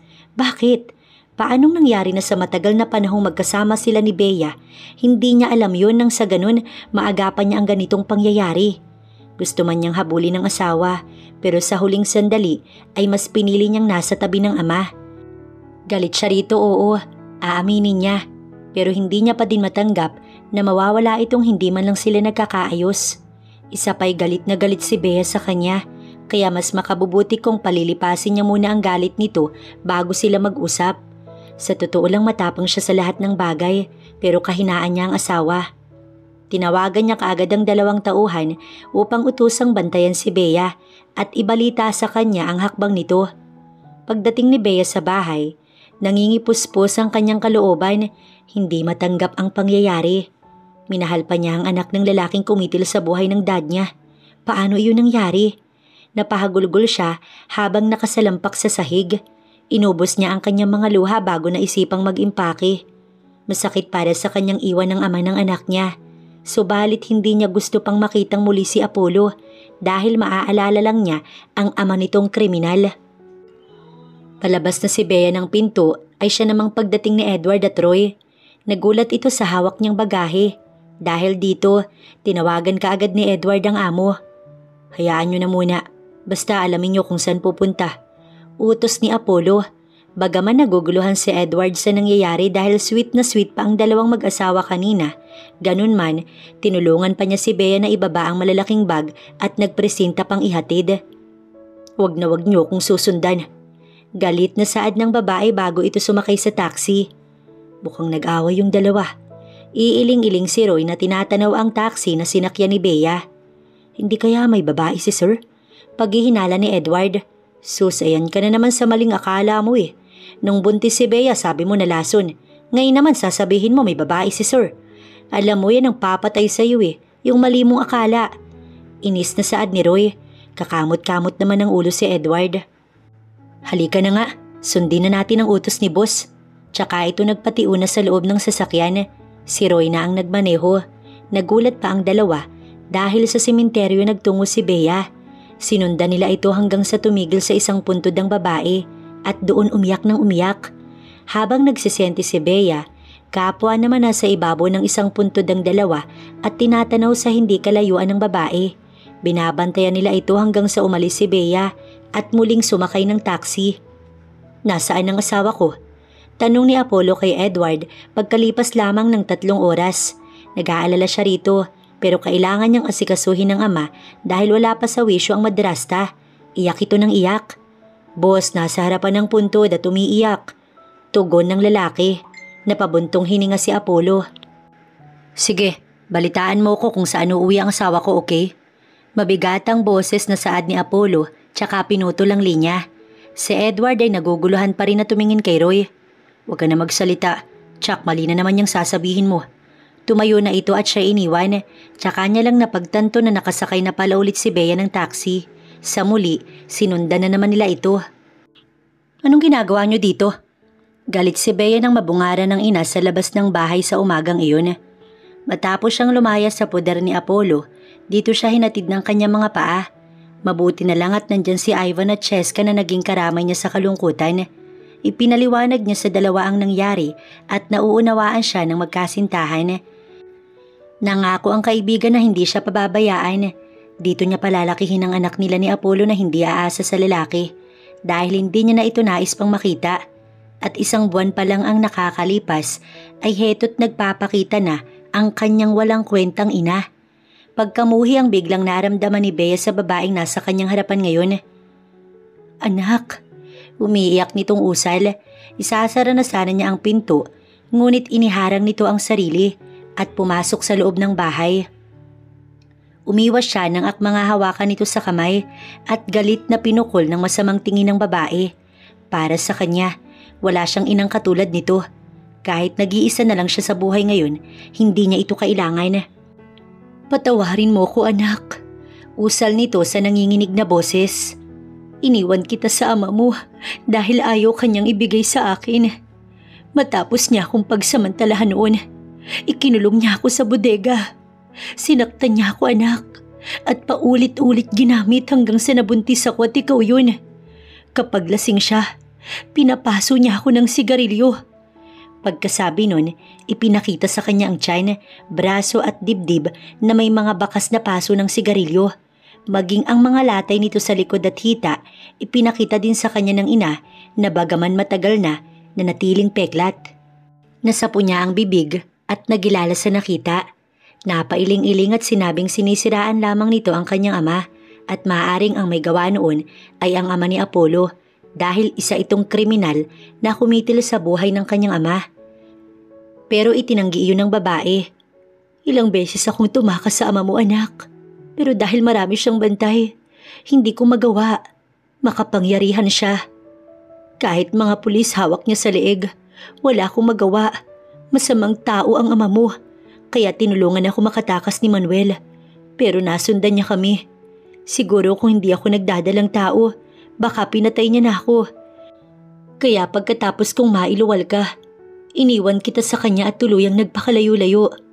Patawarin mo ko, anak. Patawarin mo ko. Mahal na mahal kita, anak ko. Lalong napahagulgol ang kanyang ina habang siya ay niyayakap. Sa uri ng iyak nito, nakuha ng ina ang kanyang simpatsya. Lumambot ang kanyang puso at hindi nagtagal, napayakap siya rito. Nai-imagine niya ang paghihirap nito habang pinapaso ng kanyang ama noon. Bakit? Bakit siya naniwala sa mga kasinungalingan ng kanyang ama? Naniwala siyang mabuti itong tao. Mama, anas niya at tuluyang napayakap na rin sa ina. Lalo itong napahagulgol ng iyak pagkarinig sa katagang yun. Anak ko, impit nitong saad at hindi alam kung saang parte siya hahaplusin. Nanginginig ang palad nito at ramdam niya ang pananabik. Ilang sandali silang nag-iyakan bago siya inalalayang umupo. Hindi pa doon natapos ang kwento nito, kundi isinalaysay ng kanyang ina kung paano nito nakilala ang ama ni Apollo. Ito pala talaga ang first love ng mama niya. Kaya lang ay ayaw sa kanya ng ina ng mga magulang ng ama ni Apollo at ipinagkasundo itong ipakasal sa babaeng hindi mahal. Ganun man, hindi nawala ang kanilang pagmamahalan. Naging malinaw kay Bea na kaya pinatay ni Manuel Velasco ang daddy niya dahil bilang ganti sa pagpapahirap sa kanyang ina na dapat ipagpasalamat niya pa, subalit hindi niya alam noon ang tunay na nangyari. Hindi pa huli ang lahat. Malaya na tayong magsasama ngayon. Kay tagal kong hinintay ang pagkakataong ito. 10 taon ka noong kitili ni Manuel ang buhay ni Eugene. Subalit hindi ko alam kung saan ka hahagilapin. Hindi kita kilala. Hindi kita nakita. Wala akong palatandaan sa iyo, anak. Patawarin mo ko. Sa muli ay naiiyak na naman ito. Mama, wala po kayong kasalanan. Salamat at niligtas kayo ni Manuel at nagkita pa tayo ng ganito. Minahal ako ni Dad ng sobra. Ibinigay niya sa akin ang lahat at ang pagkawala niya ay parang dagok sa buhay ko. Hanggang sa ibenta ko ni Tio kay Apollo. Nang makilala ko siya, nagbago ang miserable kong buhay.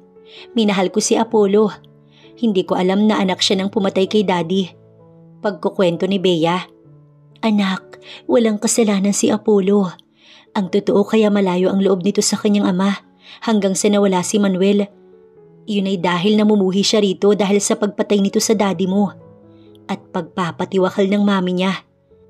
Matagal nang sinabi ni Manuel sa asawa niya na hindi ito mahal at kahit kailan, hindi nito iyon mamahalin at hindi iyon matanggap ng babae. Naglaslas ito ng pulso. Walang kasalanan si Apollo kaya hindi mo siya dapat iniwan. Sumama ka sa akin, anak. Pagkuway marahan siya nitong hinawakan sa magkabilang pisngi. Sa mga sandaling yun, tila bahangin na naglaho lahat ng mga hinanakit at galit niya sa kanyang ina na naipon ng mahabang panahon. Ilang sandali pa, lula na siya ng kotse nito pauwi sa bahay. Ngayong wala na ang asawa nitong si Manuel, tanging sila na lang daw ni Apollo ang natitira dito, kaya ipagpasalamat ng kanyang ina na kasama na siya nito ngayon. Karangyaan ang sumalubong sa kanila pagpasok ng malaking bahay. Mula gate hanggang sa loob, mamahaling mga gamit ang kanya makikita. Mayaman ang pamilya ni Apollo, hindi yun maikakaila. Matapos ang libing ni Manuel, hindi ko na nakita pa si Apollo. Pero alam kong mabigat ang dinadala niya ngayon, anak. Naging malungkot siya simula nang mawala ang mami niya. Kaya puro galit at sama ng loob ang nararamdaman niya sa amin ni Manuel. Hanggang sa huling hantungan nito, hindi ko siya nakitaan na napatawad niya ang kanyang ama. Balikan mo siya, anak. Ikaw ang kahinaan niya at kaligayahan ni Apollo. Habang dinadala siya sa kwarto ay saad nito. Tumango-tango siya at nagpaalam na maliligo lamang at magbibihis.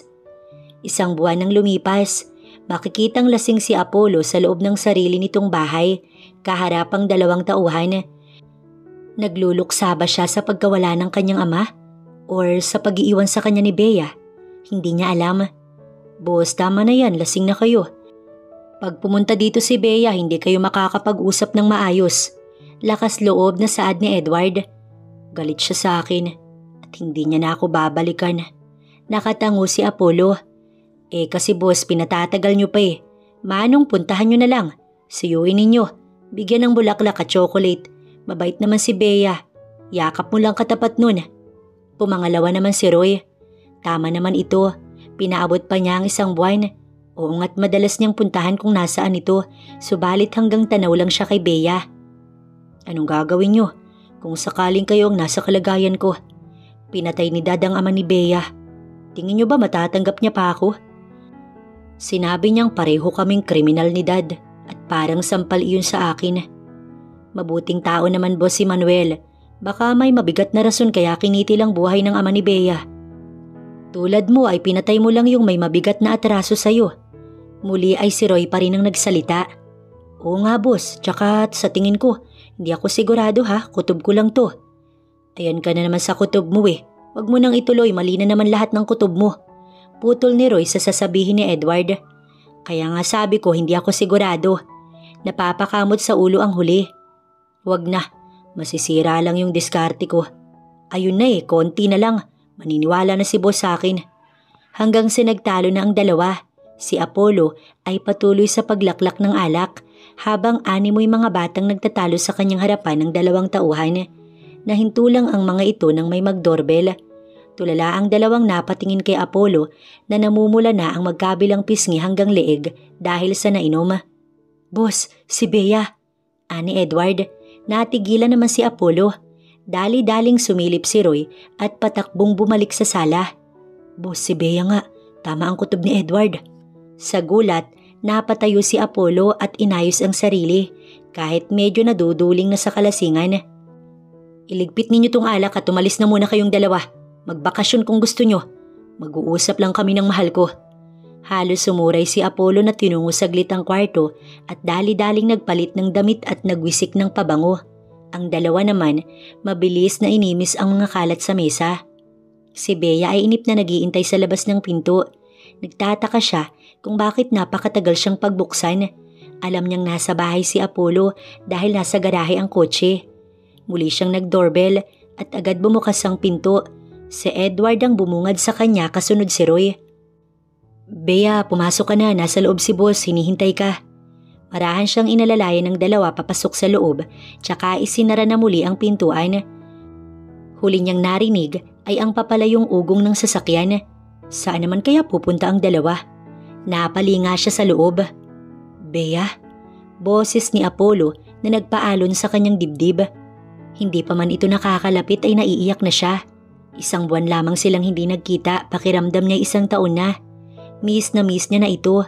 Walang gabing hindi siya malungkot dahil wala sa tabi si Apollo. Pa-slow motion itong lumapit sa kanya, tsaka siya niyakap ng mahigpit. "I'm sorry," anas ng lalaki. "Apollo, ako ang may kasalanan.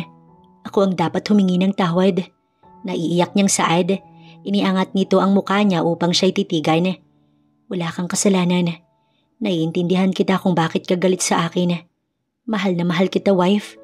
Hindi na nakatiis si Apollo na halikan ng asawa. Binuhat niya ito at dinala sa kanilang silid. Hindi sapat ang halik para maibsan ng pangungulilang nararamdaman sa kanyang puso.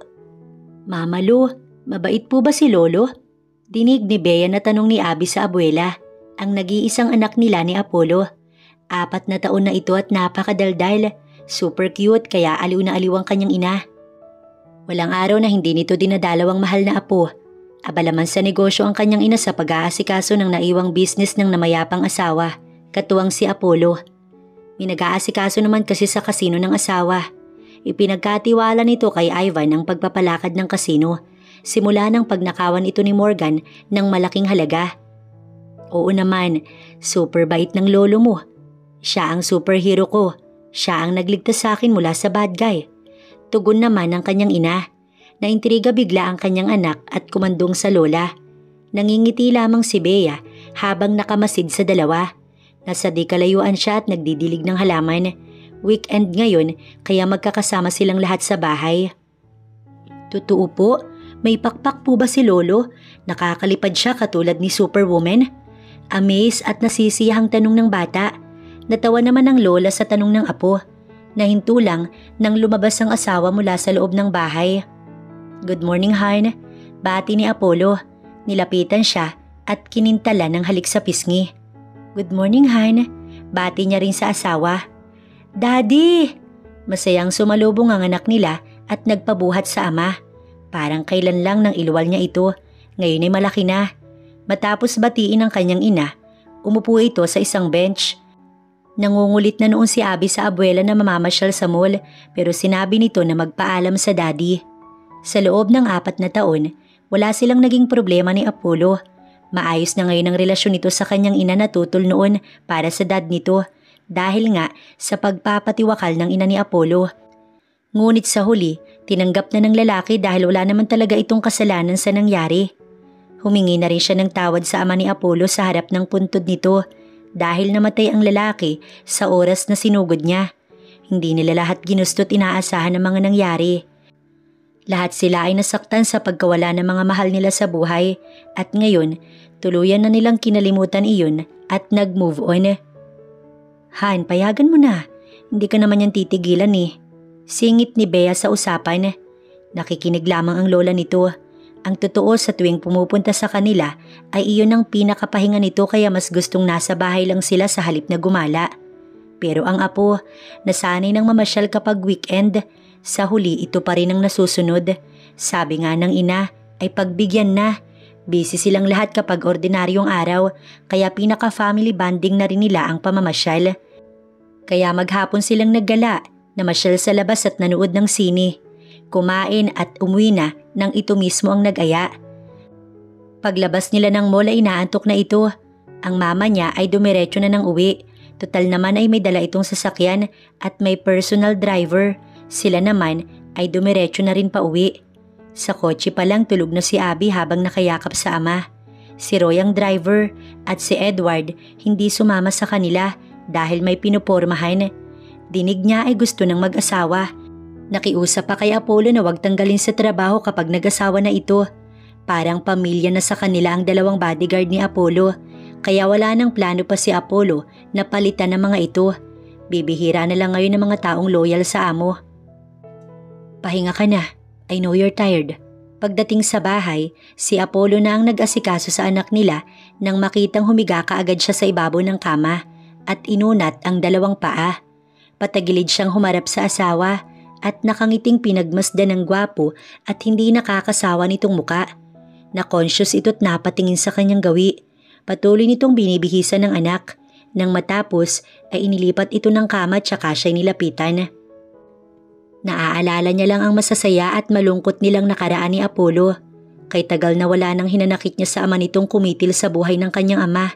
Pero sa huli, narealize niya na kaya sila pinagtagpo ni Apollo upang maitama sa paniniwala nila ang maling hinala. Masakit para kay Apollo na nawalan ng ina dahil sa kanyang ina. At masakit din para sa kanya na mawalan ng ama dahil sa ama nito. Pinagtagpo sila pero kapwa nila kinalimutan ng masakit na nangyari noon. Kaya ngayon, masaya silang nagsasama. Anong iniisip mo? Kanina ka pa nakatitig sa akin. Tinabihan siya ng asawa. Kapwa sila nakatitig sa isa't isa.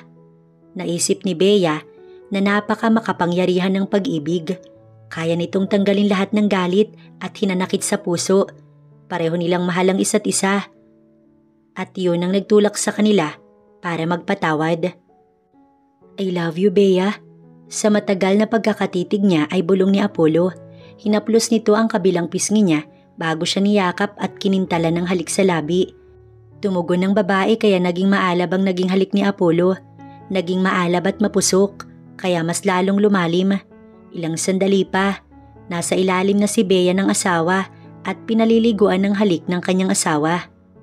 Boss, si Bea. Taranta si Edward sa kabilang linya kaya napatayo si Apollo sa kanyang upuan.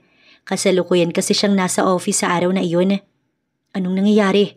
Nag-aalala na rin si Apollo dahil sa tarantang boses ng lalaki. Nagsusuka, sinugod ko na sa hospital. Tugon itong natataranta na naman. Daddy, si Mami, Daddy! Umiiyak ang boses ni Abby na inagaw ata ang cellphone na hawak ni Edward.